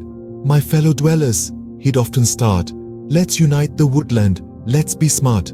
He spoke with a grace, his words like a stream, promising unity, a soft woodland dream. But hushed voices rose, in the shadows they spoke. Eddie's not slimy, it's a scaly cloak, like a snake in the grass, deceit in his wake. Beware of the charmer, he's a straight fake. Scales in their minds were deceit's true sign, a leader with such could never be fine. Eddie, hearing this, to the assembly did say, friends of the forest, hear me this day. My skin may glisten, but it's no scaly cloak. Behold my smooth suit, custom, bespoke. My skin may shine, but not with deceit. It's the sheen of integrity, for I'm not a cheat. In the creek's twists and turns, I take the lead. If I were scaly, could I swim with such speed? I'm an eel, not a snake, and true to my kind. In me, a true, honest leader you'll find. His words, like water, wash doubts away. And on election day, he led the fray. He pressed his luck without relief, and at day's end was hailed as chief. The woodland cheered, their choice was heard. In Eddie, they believed and held firm. They'd had their doubts, but it was clear there was no dry and scaly here. But as seasons changed, so did their fate. Eddie's slick words had baited the gate. From moon to moon his truth did show. A slippery nature, a deceptive glow. Slimy, not scaly, how hollow it sounds. When in slimy leadership only discord is found. Smoothness once charming, now awfully bane. His twists and turns not bothered to explain. Promises made, now broken and bare. A slippery leader with little care. Smooth words, now a source of doubt. An eel's true nature is finally out. The woodland folk, in dismay, did learn. Eloquence and appearance can deceive and burn. The woodland too, at quite a cost, that not all that glitters is worth the frost. And thus goes the tale of Eddie the eel. A reminder not to judge by appeal, but by actions and words that truly reveal. Character and truth must be the real deal. It's soul, not false spirit, that makes one great. A lesson learned, alas, too late. So, remember this tale of Eddie the eel, of leaders, imposters, and enablers who steal. In your leaders seek not a brilliant sheen, but a heart and soul, honest and keen. The law of nature remained timeless and unyielding, overseeing their ascent and descent through the evolutionary spiral. However, as they danced to the perpetual stanzas of survival and evolution, the script of their celestial saga transmuted, intricately intertwining with the destined story of another species, humanity. They faced the primal challenges of survival, adorned in the skin of a gradual existential crisis. The larger cerebellums, an attribute of cosmic intelligence, had evolved into an earthly burden, the constraints of biology bringing forth unforeseen complications. Here the celestial saga produced a discordant note materializing in the intricate patina of childbirth.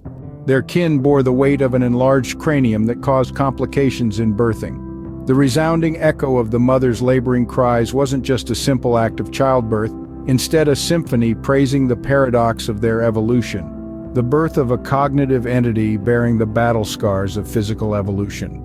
Their tale took an unexpected turn, encapsulating their quest for evolution and survival, for the continuation of their lineage, thus bringing forth a destiny intertwined with humanity. For every melody they played together, a new harmony would echo, one that was destined to reverberate across the ages.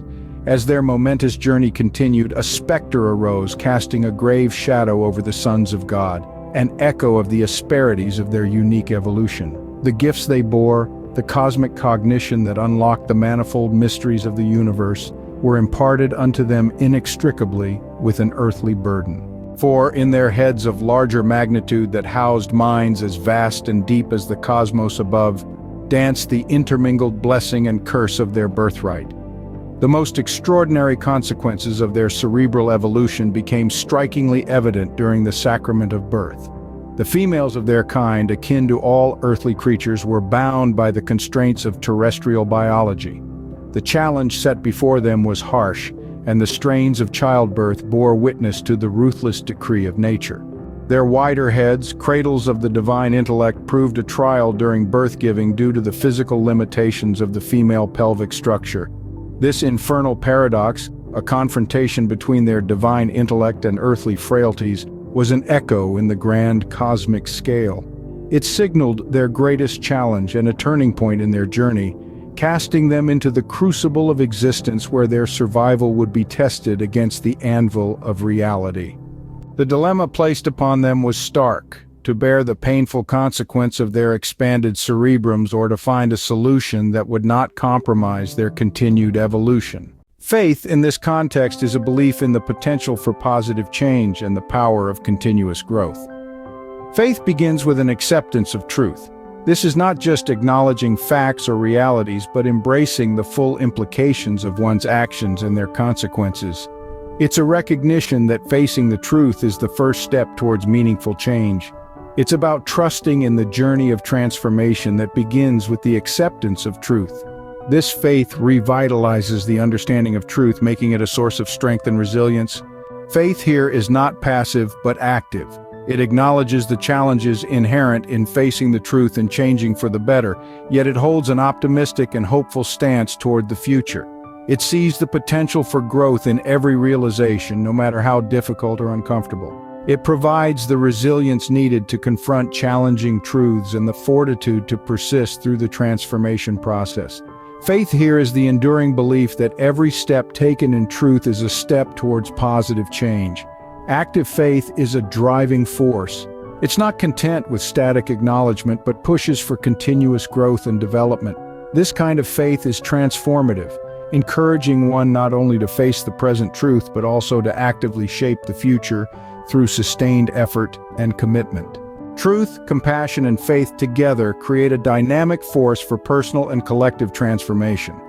This synergy suggests that an honest appraisal of oneself and the world, truth, combined with a heartfelt connection to others' experiences, compassion, and a resilient belief in the potential for betterment, faith, can lead to profound personal growth and societal progress. As individuals and as a society, we find balance and harmony when we navigate our lives with these principles. Truth grounds us, compassion connects us, and faith propels us forward. This triad fosters a holistic approach to life where personal integrity, social empathy, and optimism coalesce to create a more loving, understanding, and hopeful world. Birthed of an earthly life cycle, their evolution commanded a rise into beings of superior intellect, a testament to their heavenly endowment. With the progression of each epoch, this advanced cognition formed the web upon which a new metamorphosis would take place, the transfer of consciousness. As the rhythm of existence played on, the amplitude of this transfer grew, blotting out the line between their physical form and the metaphysical element of consciousness, and giving rise to a life cycle that transcended the restrictions of mortality. Each new life brought forth was a link in a chain of existence that transcended the temporal confines, speaking volumes about the light of consciousness that could never be extinguished. The sons perceived the universe as a grand, pulsating entity of life and spirit to which they owed the essence of their existence. They saw themselves as celestial musicians playing the symphony of existence, their instruments forged of the cosmos and their rhythms guided by its timeless laws. This perception informed their religious practices as they sought to harmonize with the cosmos, binding themselves to a cosmic order that echoed with the universal rhythm. This understanding further anchored their cultural and societal principles, fortifying their individuality within the cosmic orchestra. This trial, harsh as it was, remained entwined with a thread of hope, an undying testament to their divine resilience. And while they lived ever longer, all paths led to the same end, the extinction of their kind. Their tale served as a testimony of the universe's duality, an ageless dance between the ephemeral and the eternal, the worldly and the cosmic.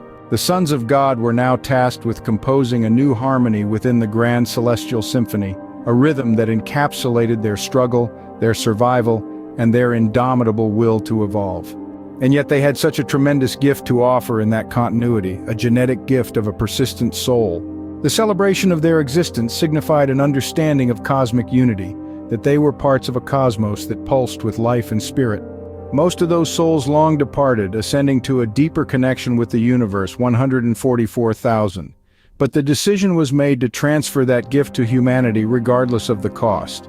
Hence the immortal souls that remain behind, the Watchers as they are sometimes known, or the Sons of God. Gently your arms fall, energy blending, no extraneous usage, no wasteful spending. In your deliberate peace, energies descending back to your heart, a cycle unending. Finally, the closing stance reveals the significance of maintaining balance throughout the whole Tai Chi routine, even after the application of force and the circulation of energy. In the closing stance, to balance you heed, with a collected right and lowered creed. Bringing the right foot back to the left signifies the end of applying forceful movements, coming back to a central axis of balance. Serenity bestowed from energy's deed, where martial waters uphill seep indeed. Hands falling to one side define the cessation of intentional energy use, marking the completion of one cycle of energetic exchange. Hand to your side, a posture of calm, in the aftermath of strength, a soothing psalm. In closing stance, one finally perceives how the martial triad, balance, force, and energy, are intricately linked, each deeply woven into the other, satisfactorily completing a mutually influential cycle. Balance restored in its closing qualm, the opening and closing a beautiful palm. The subtle ebb and flow of energy, the disciplined application of force, and the centered stability of balance all echo the orderly procession of logical states and conditions. Whether it is a martial artist moving from stance to stance or a logical proposition progressing from assertion to assertion, balance serves as a fulcrum around which the actions and conditions revolve. Be it the coexistence of yin and yang, the balance between rest and action, or the equilibrium of giving and receiving, it is through these deliberate balancing acts shrouded in nuanced grace that we dance our dance of existence, arriving at a life exquisitely balanced. I beg forgiveness for so much discussion of phrenology in reference to the sons of God. However, it has a point. Most people think everyone's head is shaped just like their own, and with all the hair, you have to touch a lot of heads to understand, or get in really close for a look, like Joe does, and let people think you are smelling hair. Anyway, whether the back of your head is pointy like mine or flat like my wife's, congratulations, you might be a hybrid. Really, either way, because we know how much humans like wiping things out. Remember Herod, massacre of innocents? So the idea that we'd put in a marker that tells you anything, without knowing the other markers, really just makes me roll my eyes at how human-worthy it is. But humans always want that one thing, simplify, that single marker. You know why that is? It isn't because it works better, it's actually a trick. If you believe a single factor, those who want to lie to you only have to keep telling you one thing. And you'll think anything that disagrees with what you think you know is true cannot be true too. Easy peasy chicken squeezy. Never let you see the third thing, but that is only half the story, because you don't want to see the third thing either. Usually it shows the whole system is negated, and if you want to fix it, you will have to change too. What a drag, huh? Well, get used to it. And I'll put it in perspective. Imagine doing it over and over and over. In 1 Enoch, the sons of God are referred to as watchers, though for most people it's easier to grasp angels. The text elaborates that these watchers descended to earth, and from there is really insists on explanation. Because without that we go from feeling people's heads to tattooing arms with remarkable consistency. One cannot only learn that the universe is fundamentally interconnected, one must understand how and why. Or you just take what you do know and wreak havoc. That's why I give out bit by bit with loads of context. So the Watcher did some interacting with human women, and this resulted in the Nephilim. Like ligers of people, imagine just keep growing and eating. And the book just goes on like that, making the sons of God look real bad. And as I said, this was done for a reason, so that anyone looking to interpret the sons of God would, 1, step off. So good we are past that. 2, be bewildered by a book written completely in negation, thus unable to decipher the sons of God. But of course, all scripture is meant to be deciphered. It is what you must implicitly learn in order to grasp the negations that protects against misuse. By learning the true meaning of Enoch, we dispel the racist myths and open a new chapter in interspecies understanding. In a garden of geometry where lines intersect, beauty and order, a visual architect, patterns unfold. In respect, in symmetry's embrace we reflect. On a filmmaker's set where fantasy reigns, surreal landscapes, unchained terrains, creativity's playground without reins. In the land of dreams, imagination sustains. Beside a mirror lake, under skies so vast, simplicity's echo in tranquility cast. Gentle ripples in nature's broadcast. In the lap of peace, our worries outlast. At a festival's heart where rhythms soar, vibrant scenes, an energetic core. Life's tapestry, in vibrant decor. In the dance of exuberance, we explore. In a sun-drenched classroom, ideas take flight. Clear thoughts, in the morning light, knowledge's journey, a delightful sight. In the realm of learning, we ignite. In a poet's nook, where words weave spells, metaphors dance in secretive wells, thought's tapestry, where insight dwells. In the depth of verse, our spirit swells. The overarching narrative of the Watchers unfolds against the backdrop of an existential crisis. A genetic constraint that stymies their species' survival due to their rapid cognitive evolution, leading to larger cranial sizes that complicated childbirth. Driven by their pioneering knowledge of genetic engineering, they turn to humans, an evolutionary cousin still in its intellectual infancy, for salvation. With faith in our scientific narrative, we can now understand the literal meaning of the biblical story of Cain and Abel. Cain was a tiller of the ground and brought to the Lord an offering of the fruit of the ground, representing the boundless knowledge he had developed. And beside this stood Abel, who was a keeper of sheep, symbolizing mankind's natural fecundity. And God had regard for that offering. Why? What do you think we can tell the universe it doesn't know? What does it need? More angels. So it seemed like a good idea to sow some oats, so to speak, and here it is. What have you done? The voice of your brother's blood is crying out to me from the ground, and now you are cursed from the ground, which has opened its mouth to receive your brother's blood from your hand. See, all negation. So Cain is marked and also the father of all mankind. Got it? Marked by genes, Cain and the Watchers embark on a mission of redemption entrusted by a higher cosmic order. As the Watchers experience the repercussions of their actions, that inevitable extinction, they undergo a transformative shift. The majority of his race ascends, 144,000 unique consciousnesses serving the unity of creation as ethereal angels. And a small number enabled this salvation by remaining behind, enabling humanity's salvation by providing the crucial genetic ingredients, and enabled their own salvation by persisting by becoming human, the sons of God. Cain, armed with the irrevocable mark of ascendancy, his advanced genes, leads the Watchers, bestowed with a divine mission, to push humanity's evolutionary pinnacle to new heights and enable direct personal connection with the integrated consciousness of the universe. Our mandate: navigate the turbulent currents of history and anchor humanity on its course toward this salvation. Our methods: messy. This was learn on the job, folks. Initial interactions with humanity were marked by imbalance and disruption, triggering events such as and the imparting of forbidden knowledge. These actions represent the negated state of their psychology. The initial attempt to crossbreed was contained to a remote location, Easter Island. This secluded geographic choice provided insulation for what could become an unstable admixture of their advanced genetic material with Homo sapiens. The isolation also served as a safeguard against the potential disruption in the balance of life on the planet. However, this initial generation echoed the violent and cruel nature of the mythical titans. In tapestries where epics weave melodies and balance, a citadel of song bridges time. Each brick a rhythm, each pane a verse, each door a new beginning. The ancient cabin or harmony unites eras, a hub of timeless tunes. Folk and blues cycle within its walls under the moon's embrace. Stories of love and life echo in each refrain, a sanctuary for souls traversing time in its cyclic domain. In grand halls where history and ballads intertwine, the majestic sway of words echo from the walls, their music a thoughtful testament to the beauty of time. A myriad of metaphors dance endlessly, waltzing from corner to corner in a dance of allegory and theme, surging to an operatic blend of emotion where paths of blues and ballads intersect. Each tale becomes a bridge from mind to heart, opening world upon which we reflect, in tales that mark a soulful chart. Foundations deep in relevance, themes of time and space, sing the ballad of humanity's journey, an eternal interlude.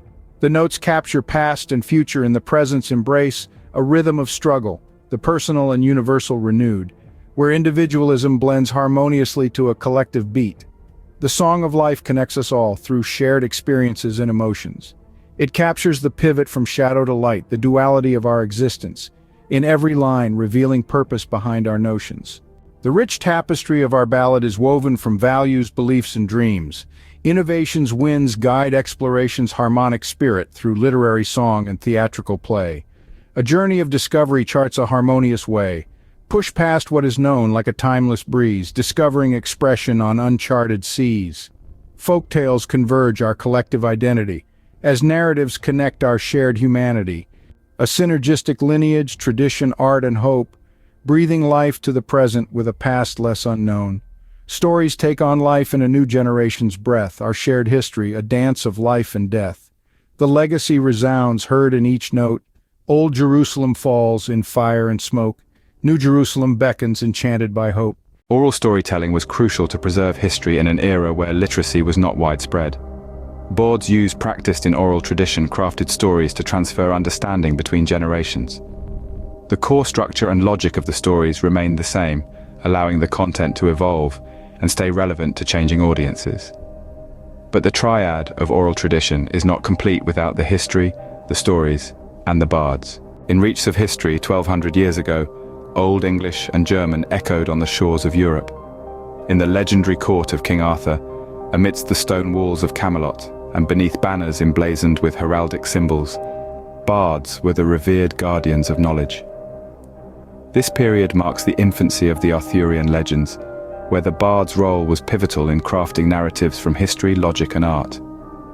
The evolution of the name mirrors the growth of these legends from simple tales to complex narratives interwoven with the cultural fabric. In times where knowledge could often make one a target, a secret marker of lineage and heritage were invaluable to protecting the knowledge and its bearers. The Old English component span possesses a rich and multifaceted historical context. In its earliest usage, span referred to a unit of measurement, akin to the modern span, which is the distance between the tip of the thumb and the little finger when the hand is fully extended. This measurement was more than just a practical tool.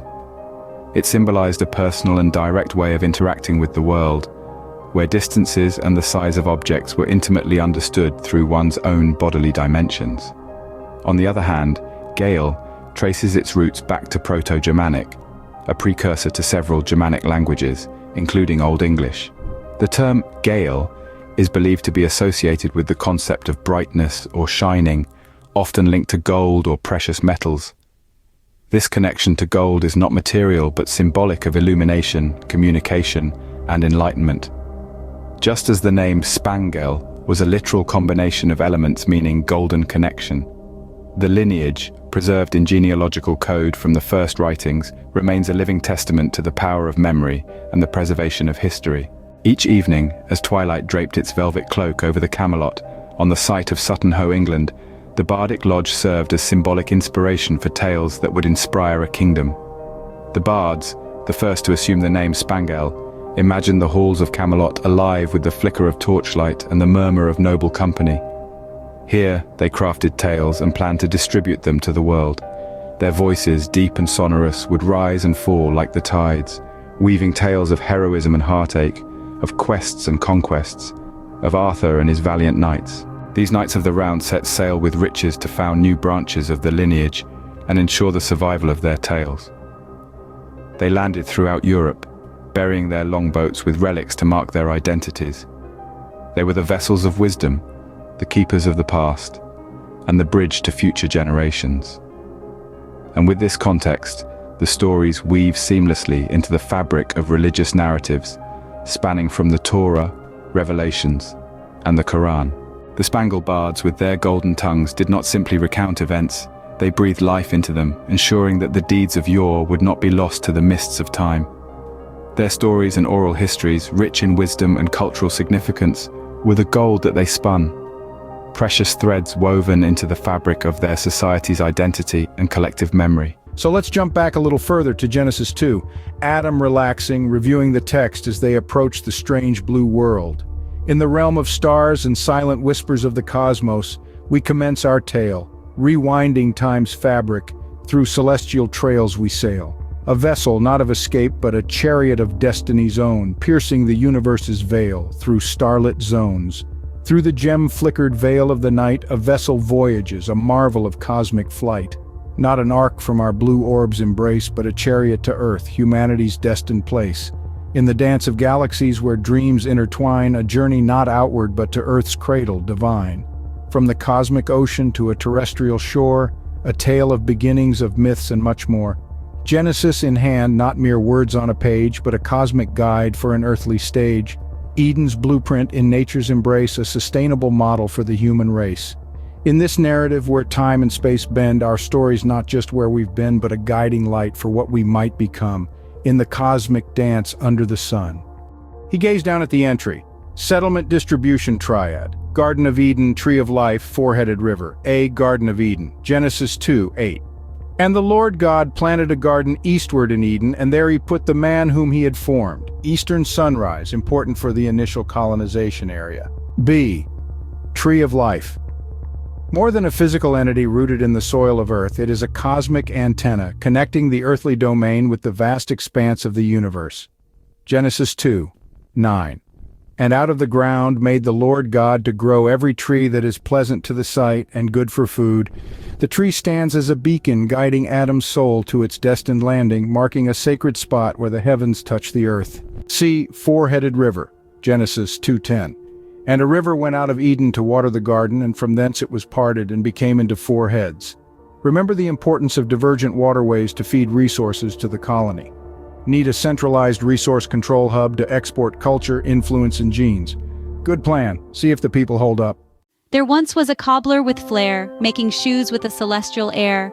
With a hammer and stitch, he bridged earth to heaven's niche. In New Jerusalem, shoes with soles we wear. By a lantern, a painter with glee brushed scenes of a world, perfect and free.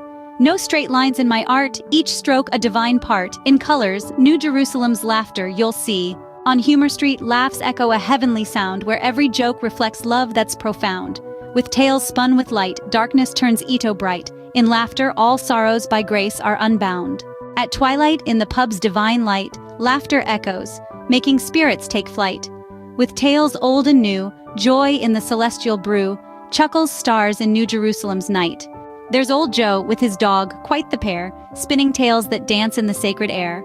He dreams he's a knight in heaven's moonlit night, chasing tales in streets where angels care. The florist, with a smile so wide, shares jokes where love and laughter reside. With each petal I sell, I ring New Jerusalem's bell. In blooms, my chuckles and God's love collide.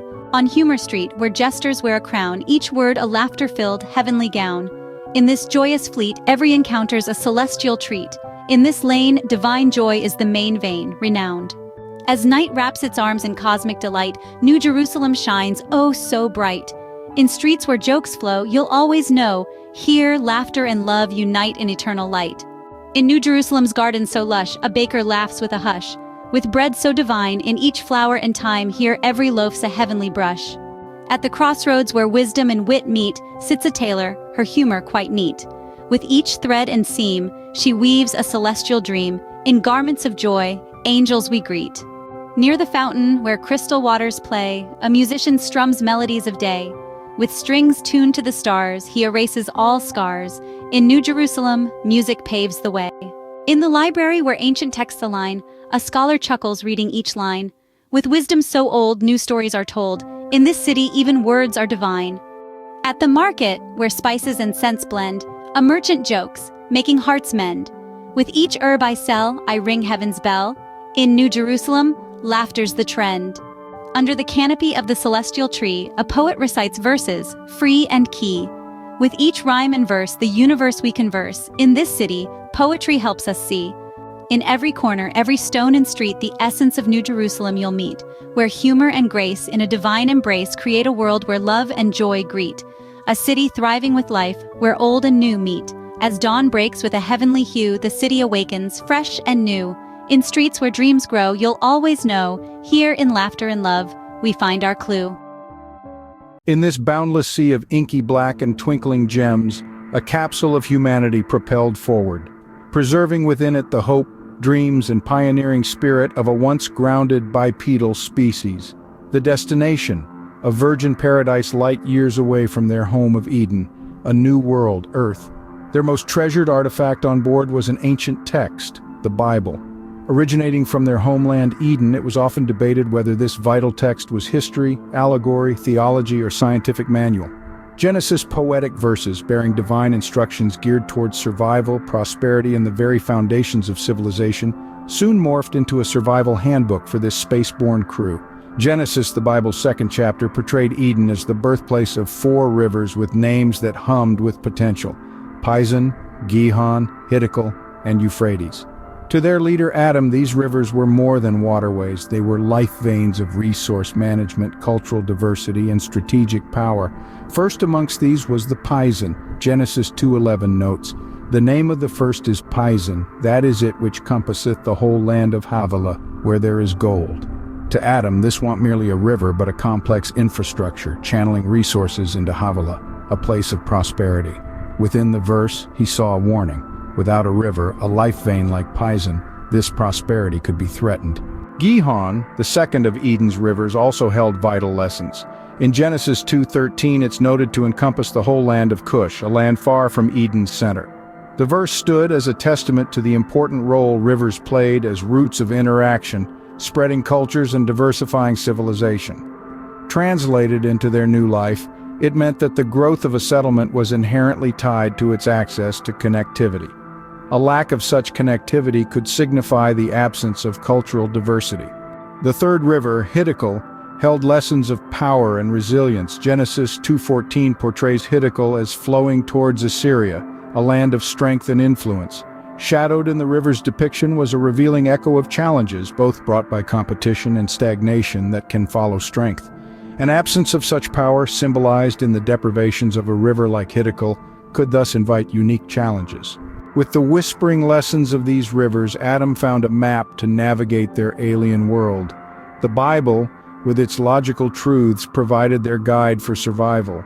Pison, Gihon, and Hiddekel became symbols dictating the sustainability of resources, interdependence of elements, and potential challenges in the settlers' new home.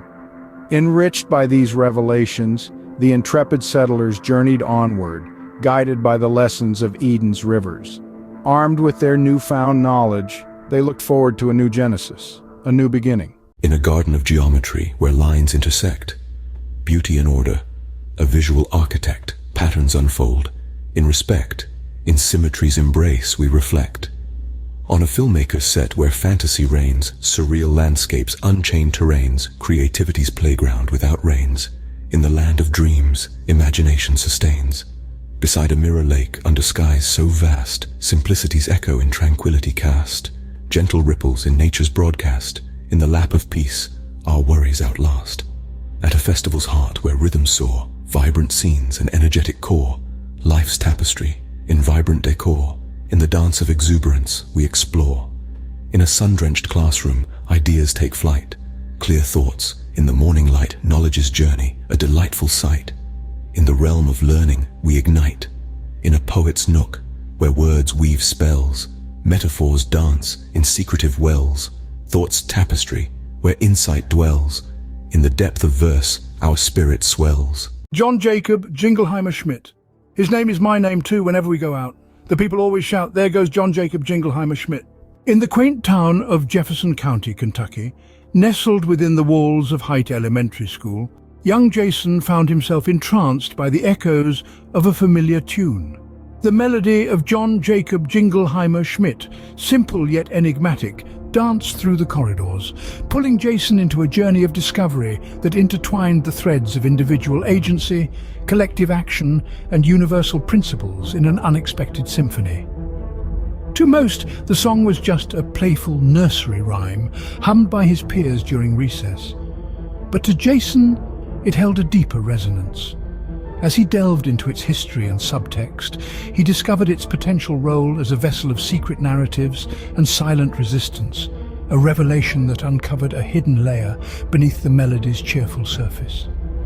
This song, echoing through generations, might have been a coded genealogical record, a subtle rebellion against the controlling forces of its time. The more Jason learned, the more the song transformed in his mind. It was no longer just a series of catchy, repetitive lines. It was a historical artifact, a cryptic tale of shared heritage and a symbol of resistance. Jason pondered how something so simple could hold such complexity. He thought of the Catholic Church's dominance in society, and how this song could have been a quiet act of defiance, a way for groups like the Ashkenazi and Masons to preserve a lineage of divine origin, the bloodline of Christ and Mary Magdalene, right under the noses of those who sought to control them. Many dismiss the song as an innocuous melody that rides on the charm of familiar repetition, yet others believe that it encloses a cryptic tale of shared heritage and symbolic identity. This clandestine lineage, according to some, is woven through a seemingly cryptic mesh of names, actions and reactions subtly recorded in this tune, unseen, underplayed, yet omnipresent. The conventional understanding of John Jacob Jingleheimer Schmidt as a mere children's song is increasingly challenged by these provocative theories, asserting the song's role as a tool of silent resistance and encoded survival. Analysts and enthusiasts exploring the song in various historical, cultural and religious contexts present convincing interpretations of this tune as a coded genealogical record. They argue that the Catholic Church, prevalent in many parts of society, sought manipulation and control over identity and lineage through stringent record-keeping procedures. In response, a shared song emerged, encoding vital information about one's lineage subtly and effectively. This song's resilience and the endurance of its encoded lineage faced the scrutiny of extensive record-keeping, offering a quiet no to oblivion.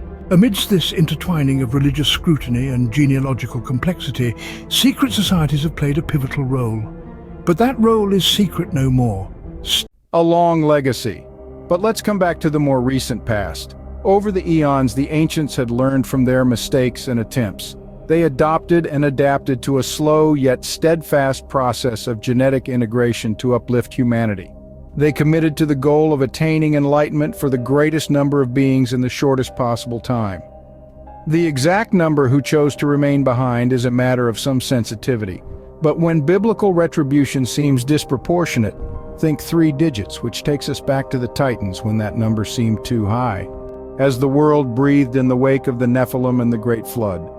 On a desolate and windswept island nestled in the vast Pacific Ocean, a profound and haunting transformation unfolded. The watchers would become the watched, the subjects of their own experiment, diving headfirst into the depths of de-evolution and reversion. The generation of entities that they birthed were the mythical Titans. These creatures personified negation of love, faith, and understanding, and brought triadic terror to the ancient world. From the rumblings of barbarity to the birth cries of civilization, there is no reaction without threat. What is the threat? How does it think? What will it do? The triadic biosurvival circuit. In Watchers, each element of biological psychology evolved in response to a need. Think of it as evolving to understand complexity. And we saw what that does to your head. So the Sons of God hybridization sneaks a new level in underneath. Instead of spending 50,000 years evolving another brain, humans get an upgraded cerebellum and a few thousand years of divine torture. Good deal? You probably don't feel any smarter. The cerebellum works differently than the cerebrum. You cannot activate it by concentrating in the same way. What you need to do is more like praying. Okay, it is praying, or meditating, or many things work. Okay, that is backwards. These things are what we call trying to activate that part of your brain. But you can seek insight by being open. I recommend seeking insight openly, without intention beyond love. Because trying to force a path is using the wrong part of your brain. And you get better ideas when you don't force it. So the Titan's negation is this new level, had to sneak it in flipped. We call it interconnectedness. With the seismic shifts of the Norman conquest and the rise of chivalric literature, Spangle underwent linguistic evolution, paralleling the transformation of Arthurian legends. As these stories spread across Europe, they absorbed elements from various cultures, much like the name itself, adapted in spelling and pronunciation. This period saw the legends becoming more structured and romanticized, reflecting the societal ideals of chivalry and nobility, just as the name Spangeal was refined and adapted to new linguistic environments. Where warriors and scholars alike gathered, the Spangeal bards wielded their most potent magic, the power of the spoken word. Their narratives were intricate tapestries, in which the threads of fact and folklore were seamlessly interwoven, creating a living, breathing chronicle of the Arthurian age. Spelling and pronunciation of Spangeal morphed to Sponagel and Spanagel in Central Europe, Sprecht and Schmidt in Denmark. S became B and K and N became P in German to produce Bepler and Kepler. And through a set of core root names, the entire project could be tracked. Adaptability was crucial for the name to frequently appear by reference. Written records provided a tangible link to the past, serving as a more stable historical reference. But I remained blind to the connections until music was able to draw it all together for me. Oh, the rhythm of my heart is beating like a drum, the words I love you, rolling off my tongue. No, never will I roam, for I know my place is home. Where the ocean meets the sky, I'll be sailing. Some messages are ever present, even without being spoken aloud. But until you speak them, you don't realize. The coded methodology of John Jacob Jingleheimer Schmidt that allowed me to find the patterns inverted. The Spangeal bards knew that the written word, like the spoken word, was fleeting as the morning mist.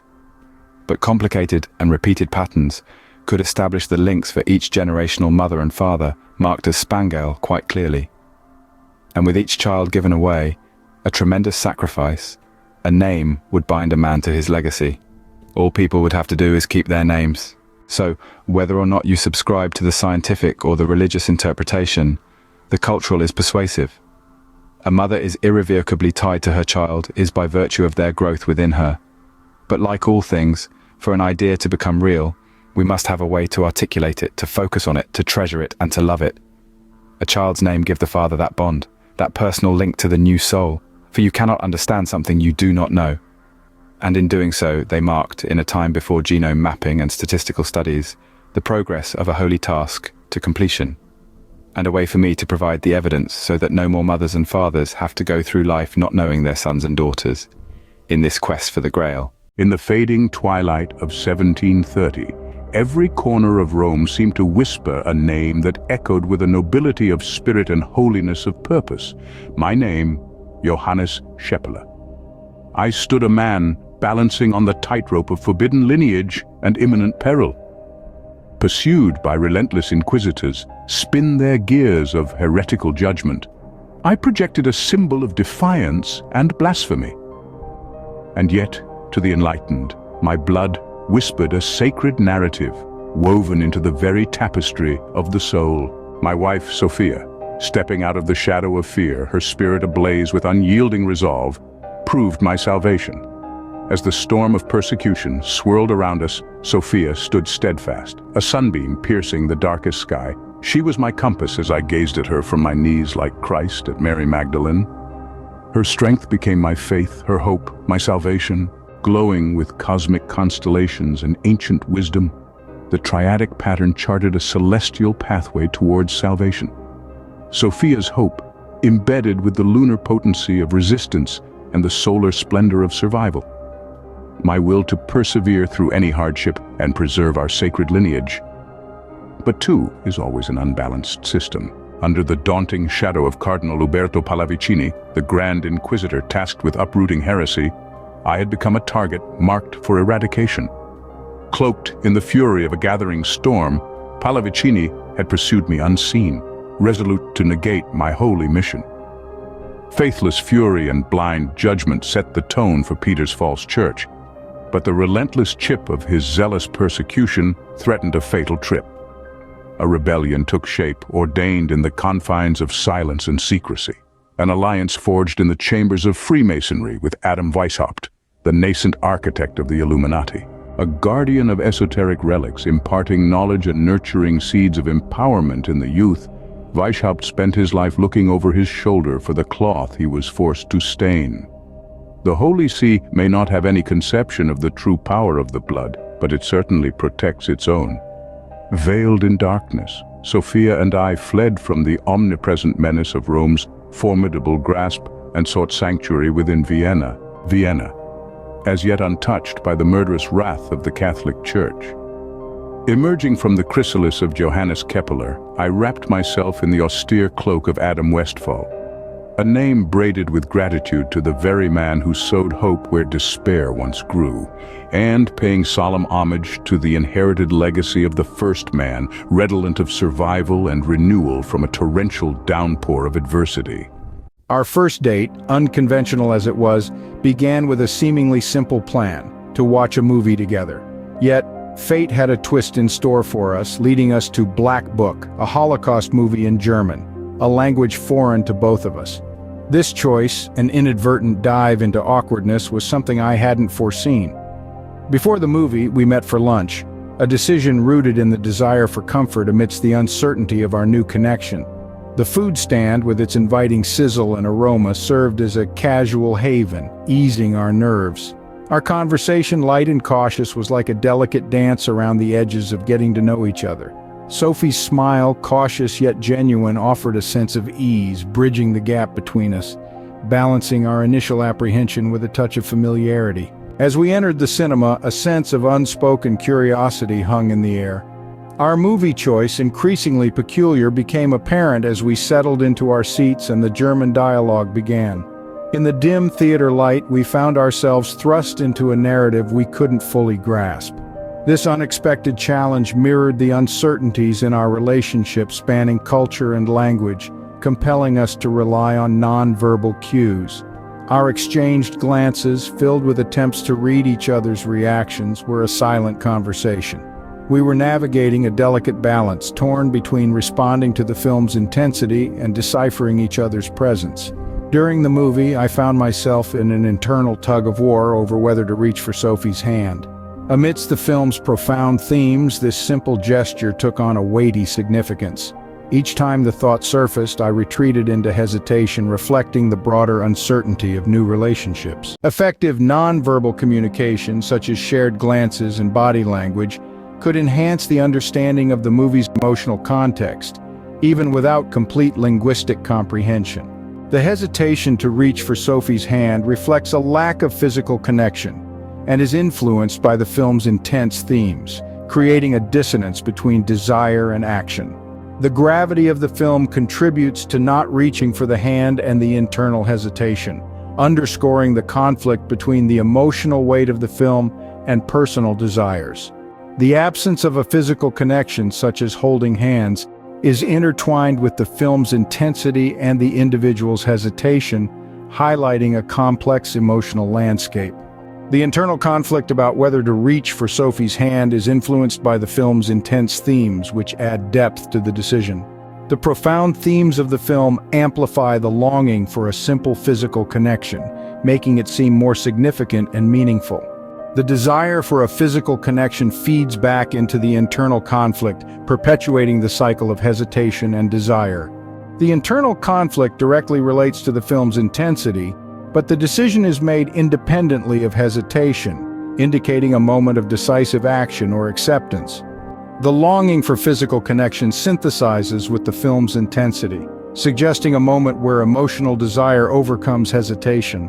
The combination of internal conflict and longing for physical connection influences the perception of the film, illustrating how personal emotions can color one's experience of external events. This shared intellectual and emotional exploration fostered a growing sense of closeness. The barriers that once loomed began to dissolve, and the awkwardness that had shadowed our earlier interactions started to fade. The reflective processing of the film, combined with the deepening emotional connection, contributed to the sense of comfort and ease. In this comfortable space, we found a soothing counterbalance to the evening's earlier challenges, allowing for more open and meaningful communication. The evening was an unexpected journey through comfort, confusion, and a deepening connection. It underscored how unusual experiences can draw people together, laying the groundwork for something new and unexplored, and setting the tone for our relationship, unpredictable, a little awkward, but profoundly meaningful and unique. The crowd is our invited witness, pulsating with life. Amidst it all, us, two souls converging on a joyous intersection of shared destiny. Wordlessly we commune, our eyes reflecting eternity ahead of us. Drawing a final glance at the joyous spectacle, I meet your eyes, painted with the colors of our shared dreams. Your smile, brimming with love, is my sanctuary against the chaos of life. I squeeze your hand gently, our private promise murmured in the bustling marketplace. Free from the confines of time and space, our souls are intertwined, pulsating to the rhythm of a shared heartbeat. Just as our lips are about to seal our unwavering love, a band of rowdy French children clatter through the gate, squealing in surprise at our ceremony. Their mocking laughter ricochets off the stone walls and barrels into the core of our shared heart. Ripples cascade through our scene of serenity, painted amidst the bustling Erfurt marketplace. First nodding to the children, then to the startled guests, I watch them scamper down the alley, their laughter lingering like a warning toll. A solemn shiver runs through me as I realize the defiance beneath the innocent veneer of their action. An intrusion, a veiled threat, a reminder of the fragility of our existence. And then I think, but children? Stern Wilhelmina shoos them into the Sunday afternoon and they run off crying. Frère, Ajak, ah frère, Ajak, ah. The song has a harsh echo. Looking around, I glean subtle smiles, hear a gentle clattering of mugs. We stand there in the epicenter of our world, stronger than before. The disruption dims. Our resilient love reclaims its moment. The unfinished kiss finds its sweet conclusion, sealing our bond under the watchful eyes of a welcoming sky. The marketplace, momentarily disrupted, sways back into its immersive rhythm. The air fills with cheerful voices, once again humming along the joyful chorus. Our legacy in plain sight, strengthened with every strain. Life breathed back to its original rhythm. Our love, resilient and defiant, bloomed amidst the shared melodies and the pulsating city life. Like a crescendo reclaiming its tune after a sudden decrescendo. Our story, a symphony written in invisible ink, sung in silent tunes, and danced in echoless steps, continued, breathless yet breathing, silent yet screaming, its heartbeat synchronized with the rhythm of the beloved city, Erfurt. As we navigate the tumultuous waters of international relations, we understand that countries today exist in a narrative web driven by actions, reactions, and the oscillation of global circumstances. The United States, a central player on this global stage, forms a powerful narrative influenced by its leadership choices, strategic decisions, and the underpinning ethical values. Our analysis begins by exploring the theoretical underpinnings of U.S. diplomatic relations based on the principles of coexistence and reinforcement. Understanding coexistence as an interplay of three intrinsic principles gives us a vital framework. U.S. leadership flashes its diplomatic prowess authored on proactive decision-making, resilient alliances, and the maintenance of international order. Guiding these strategic endeavors is a firm moral conviction, which sets the tone for its global influence. Leadership inspires and depends on strategic and responsible action, shaping the U.S.'s military support for Israel. Rather than a purely force-driven approach, this principle prioritizes peace and regional stability, serving as a protective shield for its allies against aggression. Each of these principles requires and embodies moral authority. This anchors a nation's foreign policy on a solid ethical bedrock, insisting on aligning every decision with the values of justice, human dignity, and human rights, regardless of the scale or impact of the actions. In a world thriving on balance and harmonious coexistence, these principles often intertwine to create a model of diplomatic interaction. When fully active, they sow the seeds of a prosperous international political environment, characterized by trust, peace, and stability. And thus we find ourselves on the precipice, leaving the equilibrium of peace and dipping toes into the churning waters of international crisis. And while the intoxication of power might sway some, our story advances with a sobering anticipation, shining a light on the convoluted dance of coexistence, reinforcement, and their eventual denouement. In international law, the principles of the jus ad bellum, the law on the use of force, specifically prohibit the use of violent force by states except in response to an armed attack, Article 51 of the UN Charter, or with authorization from the United Nations Security Council. However, the situation becomes more complex when the actors involved are non-state entities like Hamas. Hamas is not a state but a political organization with a well-armed military wing which controls the Gaza Strip. Here we see a blurring of the lines between internal law enforcement, the right of a state to maintain order within its borders, and the international laws of war. The key distinction lies in the attacks must not be expected to cause excessive civilian damage or loss compared to the anticipated military advantage, the principle of proportionality. On any humanitarian standards, Israel's heavy bombing of areas populated by civilians and attempts to deny the entire population of Gaza access to water, food, or electricity is more than unlawful. With tens of thousands of dead Palestinian women and children, it is clear that escalation is leading to the mass murder of the Palestinian population, and so it is with a strongly critical eye that we must examine the choices that brought us to this juncture. Stepping into the volatile scene, we witness the U.S.'s firm endorsement of Israel's actions against Hamas, an endorsement issued without much heed to the international laws of war or humanitarian concerns, thereby sparking the deterioration of U.S. leadership. In the face of evident violations of international law, the U.S.'s failure to cast bolder checks or hold Israel accountable exposes a significant weakness in its leadership, shaking the foundational values that once anchored its global standing. Bringing our focus to Israel's military action, we see its double-edged nature. While stating the intent of targeting terrorist bases and protecting national security, it regularly bombs densely populated civilian areas. The extensive loss of civilian lives and destruction of civilian property cannot be considered inadvertent and negates Israel's claims about its stated strategies and objectives. The intentional tipping of the scales towards aggression and reactionary violence tarnishes its justifications of these actions as strategic and responsible, further underlining the negation of ethical military action. Last, as we unravel the consequences of this conflict, the moral authority that both the U.S. and Israel previously held evaporates. As both nations continue to throw their weight behind aggressive political and military strategies, they fail to uphold the moral rectitude that originally defined their engagement with international relations.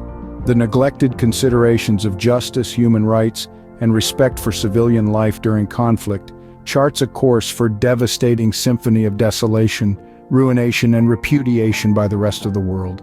As this narrative unfurls, we are faced with the grim reality of a refugee camp bombed on Christmas Eve. In an act that egregiously breaches all norms of humanitarian law, the world watches helplessly as hundreds of innocent lives are extinguished under the crush of violent force. It is in the sickening aftermath of this act that the principle of feedback comes into harsh relief. By backing such a brutal and indiscriminate act, the U.S.'s leadership fails to meet the necessary standards of responsibility and restraint. Women, men, and children seeking refuge from violence become victims of the very violence from which they were fleeing. The stark contrast between the claim of eliminating terrorism and the reality of mass civilian casualties sheds a disconcerting light on the dark chasm between words and actions. Here, instead of protecting innocent lives, ineffective leadership fuels the cycle of violence. In the noble discipline of Taekwondo, a power trinity prevails. The deceptive simplicity of balance, the controlled storm of force, and the cunning sleight of hand of energy conservation. These are no trifling elements dancing in splendid solitude. No, they engage in a complex martial minuet, a reflecting triangle of force and finesse, each nurturing and molding the other, composing the symphony that is martial supremacy. Balance, the subtle maestro takes center stage first in Taekwondo. Like a steady fulcrum, balance supports the martial artist's dynamic and forceful choreography. It is not merely a physical stance, but a pillar of inner certainty, a beacon of mental poise. A well-executed apchagi, or front kick, begins with the symmetrical placement of body weight, where balance ensures stability and sets the stage for the explosive force to follow. Balance, in all its graceful subtlety, remains a formidable precursor and constant companion to force. On your left foot pivot, assume the fighting stance. From here arises the roundhouse kick stance. This one's not just a kick, but an elegant swirl, an embodying of balance and power in a dynamic unfurl. Steady your souls against the ground's kiss. Find your center. In this balance lies bliss. Balance is the mother that births the coming storm. From its calming center, the embryo of force will form. Now shift your core towards the right side. Feel the left heel rising as the body does glide. Engage your pelvis, align it fast and tight. In this step hides the roundhouse kick's might. Kick now with your right foot, swift and sturdy. Watch as your left foot pivots, swift and steady. This is the force flowing true and wild, born of balance, potent yet beguiled. Force, born from the womb of balance, is a warrior's shout, echoing in the silence of a Taekwondo dojang. It embodies the raw, kinetic energy released in a dolyochagi, or roundhouse kick. It sparks in the pivot of the standing foot, ignites in the snapping extension of the attacking foot, and explodes into the target. Here, force delights in its splendid potency but does not bask in isolation. It turns its gaze towards energy conservation, towards the unseen puppeteer of sustainable power. Watch the strength they throw in their fiery fight. Find the rhythm, sense the energy's flight. Turn their power upon them. In right return, strength against strength, let their energy burn. Know this, to respond is not always to resist. Sometimes it's to redirect, sometimes it's to desist. Feel their force, predict its course, and then, my friend, apply the redirecting source. Mirroring water, learn to flow, learn to rise with their tide. Be one in clever disguise. Yield yet control, give way yet guide. In this dynamic equilibrium, you must confide. As the strike comes towards you, move in sync, not shy. Just as the moon embraces the tide, you must comply. This cataclysmic shift spills over into what had been framed as the strategic and responsible military action. The destruction of a densely populated refugee camp is anything but proportional or strategic.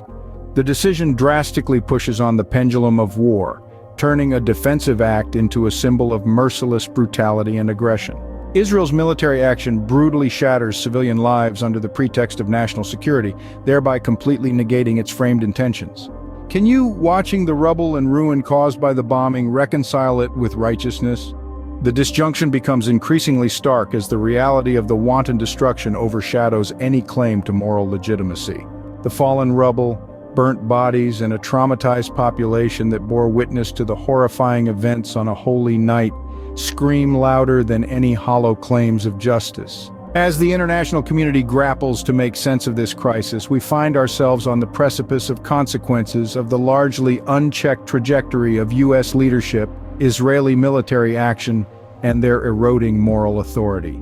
With the inescapable visuals of camp after camp, hospital after hospital, child after child blown apart and destroyed and etched in global memory, the harsh realities of conflict are thrust into the limelight. The global community, once reliable allies and supporters of both nations, find themselves reassessing their diplomatic stances, disassociating with U.S.'s authority and questioning Israel's military action.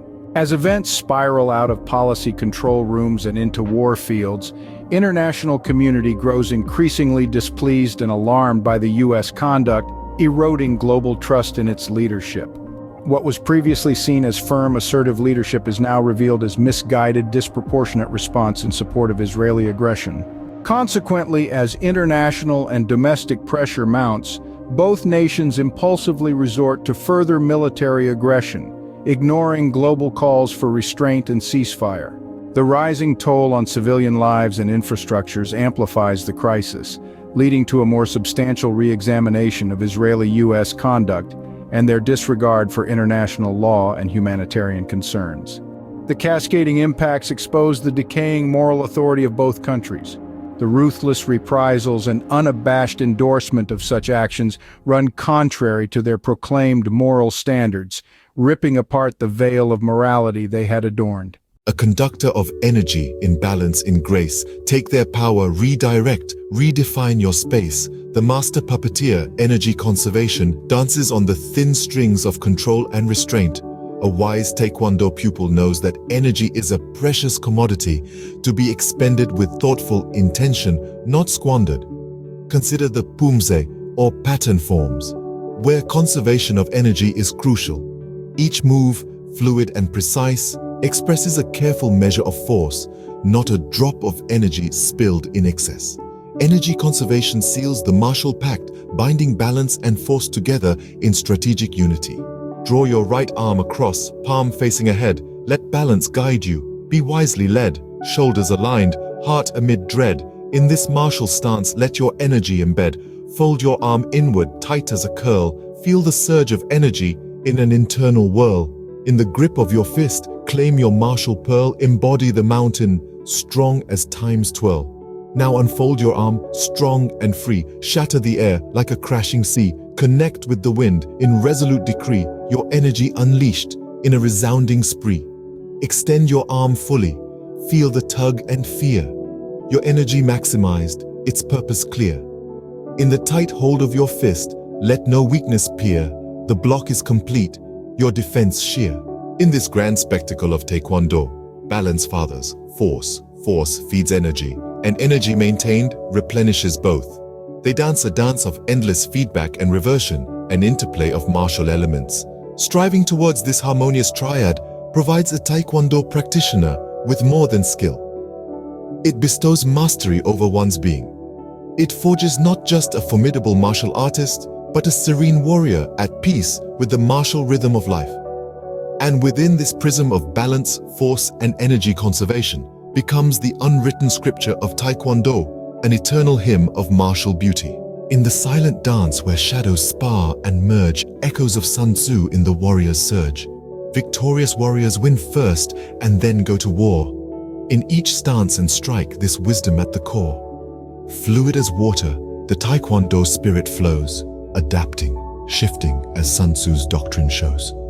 Be water, my friend, in every curve and bend, each move a ripple in the unseen wind, energy conserved, a silent, potent force. Sun Tzu whispers, subdue without remorse. In the hold of a fist, the calm before the storm, a strategy of peace in martial form. In the dojo of life, where these lessons unfold, stand the serene warriors, brave and bold. In the unity of balance, force, energies weave a tapestry of power that the wise conceive. In this eternal hymn of martial might, find your path, your truth, your light. With Sun Tzu's echoes and Taekwondo's song, in the art of war and peace you belong. Now we are further pulled into a dark vortex. The world is held captive by a relentless negative feedback loop.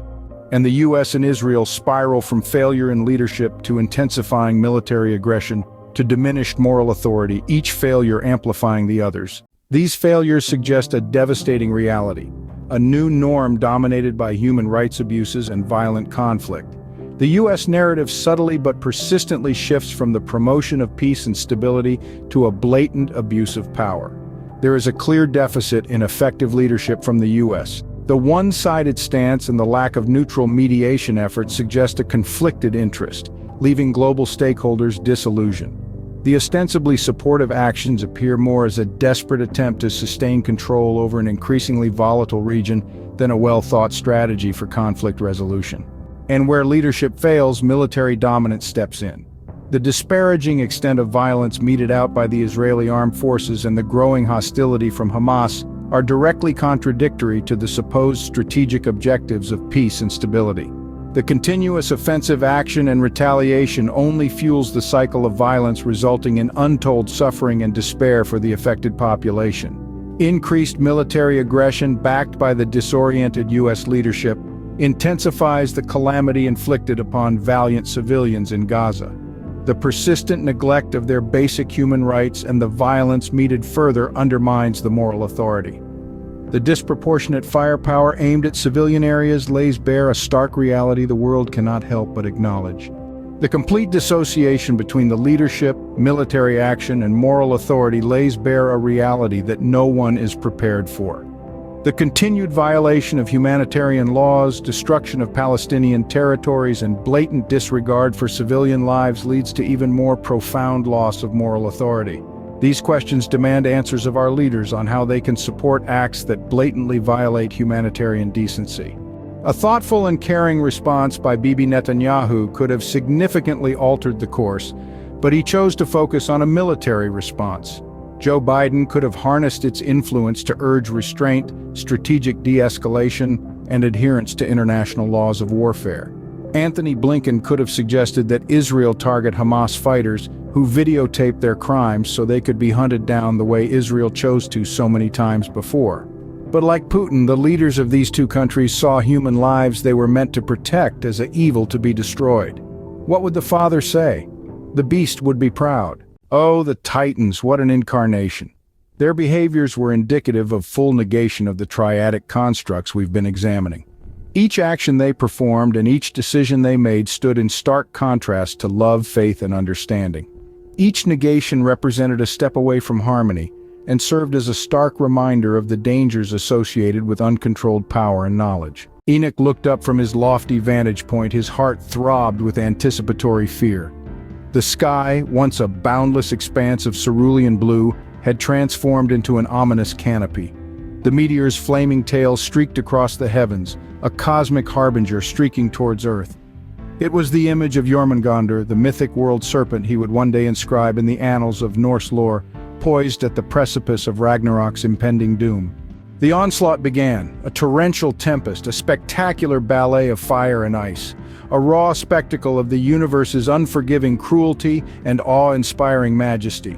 The meteor came in at a low angle, like it had just barely been gripped by the Earth's gravity, in a weird fluke event, and looped around several times, wrapping the upper atmosphere in a band of fire. Fire in the sky, encircling the entire world. An image he would not soon forget in any incarnation. And then with a thunder like God's angriest shout, it exploded. The ice crystals within the meteor, vaporized now and super hot, found every fault line in the planet killer, and it blew into 1 billion pieces through the mountain's skeletal ridges and into the stilled heart of the world. Enoch and his fellows wrapped scarfs around their noses as the fine dust of rare earth metal settled toward the earth. The others urged him to come inside. Where would the shards fall? He told them God either wanted him to see or not, so they all stayed. The explosion had changed the course of the main chunk, twisting its path northward as it passed overhead and careened into the massive ice sheet. Flames danced over the celestial serpent scales, their fierce glow reflected in the river's roiling current that surged beneath the ice. Chaos unraveled. The ice roared as it splintered, releasing the pent-up waters unchained. Enoch could scarce comprehend the unfathomable force of nature's wrath. The torrent of water grew, a massive wave of unstoppable fury that ripped through the land, reshaping continents, erasing histories, and taking with it everything in its wake. It was Jormungandr's unhinging, the onset of a cataclysmic Ragnarok encased in ice and fire. In the tranquil aftermath, the ghostly whisper of the serpent's hiss echoed in Enoch's mind. Jormungandr had finally released its tail. The destruction of Ragnarok had come to pass. In the wake of the dreadful cataclysm, a hush settled on the world, the calm that follows the storm. First there was silence, the silence of rebirth. Then gradually the soft murmurs of life crept back, the restarting heartbeat in the world's chest. Ragnarok had passed, leaving in its trail a world irrevocably scarred, yet on the cusp of a new beginning.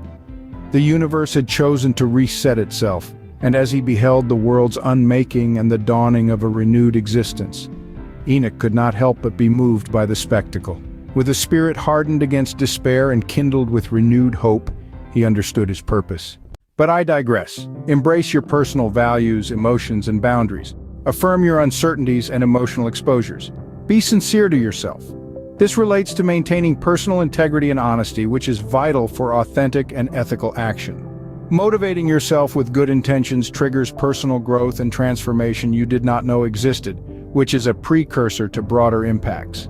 To promote the collective good, you must understand the broader community and society. You must explore how your actions affect others and learn from your mistakes. Some things must be learned for oneself. Seek novel solutions that benefit the community and challenge existing paradigms for the betterment of society. Human evolution is about consciously adapting our norms and values for the collective benefit, a dynamic interaction between individual actions and societal progress. Interconnectedness demands consideration of the universal good. This involves considering the impacts of your actions, not just on the immediate community of the planet Earth, but to the promotion of the 11th layer of string theory, the evolution of the universe's intelligence itself. Now, what would promote those interests? All I can do, I offer a logical analysis. Video credits, the currency of attention. I'll have to share more art, so I'll keep quiet about myself. The universal good is tangible when considered through the triads. Each triad corresponds to a layer of complexity in the universe, part of the underlying order or balance. This begins with the physical dimensions, proceeds through a fulcrum at layer 6 into forces and fields of much greater complexity. The highest manifestation of these is intelligence, the pinnacle of universal evolution, if and only if it can consciously perceive and contribute to that balance. If one does not study these triads and develop this mental alignment, it is essentially the same as choosing to disconnect from the universe. Without that connection, your soul could not be preserved and you would die off. The universe, on the other hand, needs us. The only way it acts directly without a real connection to intelligent beings like us is to chuck meteors, and we don't want that again. This logic reshapes our approach to the triad of the individual good, the collective good, and the universal good. Individual good becomes about personal growth and alignment with universal principles. It's not merely about personal benefit, but about evolving one's consciousness to resonate with the deeper harmonies of the universe. This involves a journey of learning, self-awareness, and personal transformation. B. Collective good is now about social evolution and collective consciousness. It goes beyond societal benefits to encompass the evolution of collective human intelligence and its harmonious integration with universal principles. It involves social structures, cultural evolution, and the collective human effort to align with and contribute to the broader cosmic order. C. Universal good represents the ultimate alignment with and contribution to the cosmic balance and order. It's the pinnacle of universal evolution where intelligence, especially human intelligence, plays a crucial role. This alignment is not passive, but requires active participation in understanding and contributing to the universal balance, such as through the study and application of the triads. The right action for the individual involves continuously striving for personal enlightenment and alignment with the universal order. It's about developing one's intelligence and consciousness in a way that resonates with the deeper truths and balances of the universe. Right action for the collective is about fostering a collective consciousness that is in tune with the universal principles. It's about societal evolution where communities and cultures align their practices, values, and knowledge with the greater cosmic order. Right action for the universal good involves the active participation of human intelligence in the cosmic balance. It's about understanding and contributing to the universal order, essentially becoming co-creators and custodians of the cosmic equilibrium. To conclude today, my selection wasn't a random choice. It served to address the very obvious moral and ethical dilemmas it surfaces, sparking dialogue and thought on seemingly entrenched moral codes of its day. Give some thought to the author's predicament. Faced with a profound truth but needing to veil it in the fabric of a counter-narrative, hoping initiates will see beyond the counter-narrative to grasp the true wisdom hidden within. Because if we are now able to reinterpret the wisdom that was always intended to be discovered, we must also acknowledge that the author knew the truth, but chose to hide it intentionally. Ask yourself why. To please the powers that be, no doubt. The layers of meaning hid truths that the unenlightened of the day would have destroyed, hence ensuring our own evolutionary progress. But today we find ourselves at the precipice of a new era, an era of negation and resultant realignment. The historical function of triadic logic, which once cloaked wisdom and kept people in the dark, must itself be negated, not by denying its existence, for after all you cannot refute a fundamental law of nature. We must instead reinterpret it. A method of hiding knowledge becomes a method of rediscovering knowledge. Applying triadic logic, we unravel the intricate tapestry of ancient narratives, religious texts, and mythologies. We scour the recesses of symbolic nuances and unearth the silent whispers of wisdom hidden deep within. Our exploration unveils a systematic approach to glean undiscovered pearls of wisdom and to comprehend the labyrinthine tales of yore in all their glory. A method for exerting power from the shadows becomes a method of empowering and enlightening people. True empowerment is not a mere transference of knowledge, but it's the ignition of a spark that lights up the dormant ability to interpret, critique, and derive personal understanding from the world around us. Triadic logic crumbles the fortress of the conventional top-down model of knowledge dissemination. No longer is the receiver expected to swallow the information hook, line, and sinker. It draws a new narrative where an individual's role transforms from a receiver to an active participant, navigating the narrative, challenging and questioning its elements, probing correlations, and decoding intricacies with a keen eye. A method of preserving information for future generations becomes a method for teaching our children. We must break away from traditional teaching methods that lay undue emphasis on rote memorization, akin to an echo bouncing back. Implementing triadic logic in our education system heralds a revolution in our teaching methodologies. It proposes an evolutionary leap from mere learning to absorbing, questioning, and interpreting. Let's grab this chance, for in our hands rests the power to change tomorrow. Today, let's redefine knowledge. Let's redefine how we learn. Together, let's redefine the world, our world. In the veiled alleys of Verona, bitter rivalry festers, a corrosive force that seeps into the city's soul, distorting the tapestry of familial bonds and warping the essence of societal constructs. Within this maelstrom of enmity, the love of Romeo and Juliet, pure as the first light of dawn, emerges as a quiet rebellion against the unyielding structures of their existence. In their world, where love is a prisoner of lineage and societal decree, their passion heralds a transcendent truth. Love, in its most unadulterated form, knows no borders, no limits. Their tragic union illuminates the still unfulfilled possibility of a world united by the tenets of unconditional love, where familial and societal expectations are not chains, but threads in a tapestry of broader human connection. In realms where heart and stars align, balance reigns, designs divine, love's hues subdued, intense sublime, reflect the give and take of time. In love's grand hall, a balanced scale, where hearts in harmony prevail, brothers, wives, and husbands, mothers. In sons and daughters, strengths unveil. Love's harbor beckons heart at sail, vast seas, wide worlds, unknown travail. Love's script is penned on history's page, opposing sides, tides, tribes uncaged.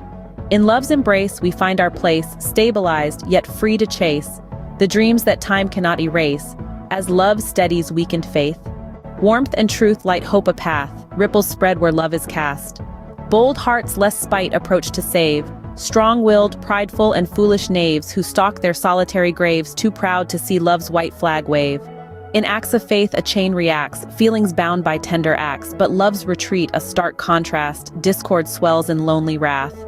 Love's journey curious in its weave, twists and turns we scarce believe. Looking back, these hearts perceive lessons learned that we conceive. Not in straight lines but circles round. In love's domain our paths are found. Reflecting back the truths abound, in every heart love's tune resounds. In love's embrace a diverse throng where every soul can find a song. Exclusion's shadow, cold and long, narrows our view, a siren's gong. In understanding hearts unite, broad visions in love's pure light.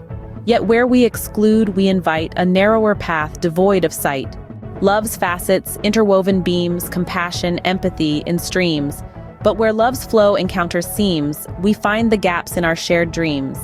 As rivers meet, their courses show a confluence where feelings flow. Yet bottlenecked, these streams grow slow, revealing less of what we know. O celestial architects of fate, what light through yonder breaking dawn does shine? It pierces the veil of long-held night, revealing truths unseen, unfelt till now. Here in the quietude of night, a revelation dawns, bright and unbidden. A tempest of change, it roars through this heart, once shackled by ancient grudge, now freed by love's pure light. Like pawns on a checked board, we played the game of ancestral hate. Our joys, our sorrows, bound by lines drawn long before our birth. No more this heart awakened, refuses the chains of needless strife. My sun, my guiding star, in her eyes a universe of wisdom. Her love, a mirror reflecting a new world, where love is not a prisoner of names, nor bound by the iron chains of old vendettas. In harmony, love's song rings clear, a symphony for all to hear. Yet dissonance, when it draws near, teaches us love in every tear. Sweet melodies of souls entwined, in dissonance new chords we find, each note in contrast yet aligned, in love's vast score our fates are signed. From many hearts love's river flows, a confluence where warmth glows. Yet diverging paths, as each knows, shape the depth where true love grows. In convergence, feelings blend. In divergence, they extend. Teach patience till we understand the place where love will guide our hand. Fusion found in love's embrace, grace denied our heart awaits. When harmony and heartbeats sound, yoked to task our drive abounds. And yet divided we lose ground, loss of union most profound. Each unique soul fears for loss of what holds value to your thoughts. But when those thoughts fly to the breeze, ask to whom your fear would lead. You to hold and care for tight, then ask what they would think is right. The beats of our hearts show our steady intent, a tapestry woven through time's swift ascent. Disjointed yet resonant, our shared discontent, held blind to the vision that change represents. Burdens obscene always must end, where when or how is not a question. In worlds where affirmations mean only what we think they seem, negations serve a crucial role. Magnetic hearts need common poles. Infinite odds beckon calls of despair, ignoring love's all-encircling care. Threads united form a net, love embroiders hope's fabric. A globe of space was not so much to measure with a gentle touch, but insight's heart and wisdom's faith could only take me half the way, then lead me back to love's first sin, wondering and questioning not the traps we must dissect, but drives too deep to introspect. Love links deeds to unknown ends. We go where the author sends. The unity that love secures provides a script more clear than words.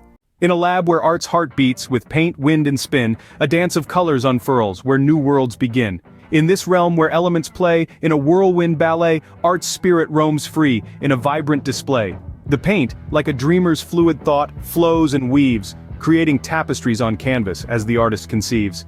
Each hue, a whisper of emotion, a stroke of the soul's yearn, in this laboratory of wonder where imagination takes its turn.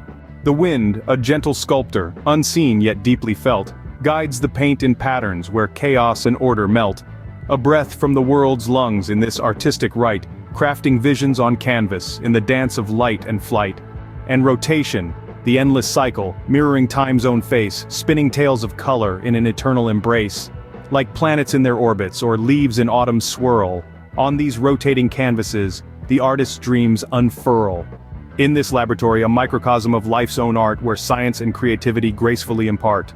Lessons of beauty and change in each experiment's heart, here in the whirl of paint and wind, true art does start.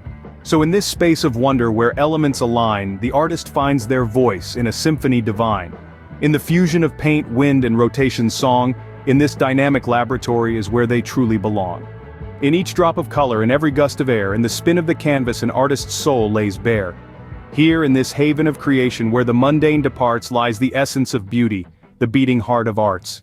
In tapestries where epics weave melodies in balance, a citadel of song bridges time. Each brick a rhythm, each pane a verse, each door a new beginning. The ancient cabin or harmony unites eras, a hub of timeless tunes. Folk and blues cycle within its walls under the moon's embrace. Stories of love and life echo in each refrain, a sanctuary for souls traversing time in its cyclic domain. In grand halls where history and ballads intertwine, the majestic sway of words echo from the walls, their music a thoughtful testament to the beauty of time. A myriad of metaphors dance endlessly, waltzing from corner to corner in a dance of allegory and theme, surging to an operatic blend of emotion where paths of blues and ballads intersect. Each tale becomes a bridge from mind to heart, opening world upon which we reflect, in tales that mark a soulful chart. Foundations deep in relevance, themes of time and space, sing the ballad of humanity's journey, an eternal interlude. The notes capture past and future in the present's embrace, a rhythm of struggle, the personal and universal renewed, where individualism blends harmoniously to a collective beat.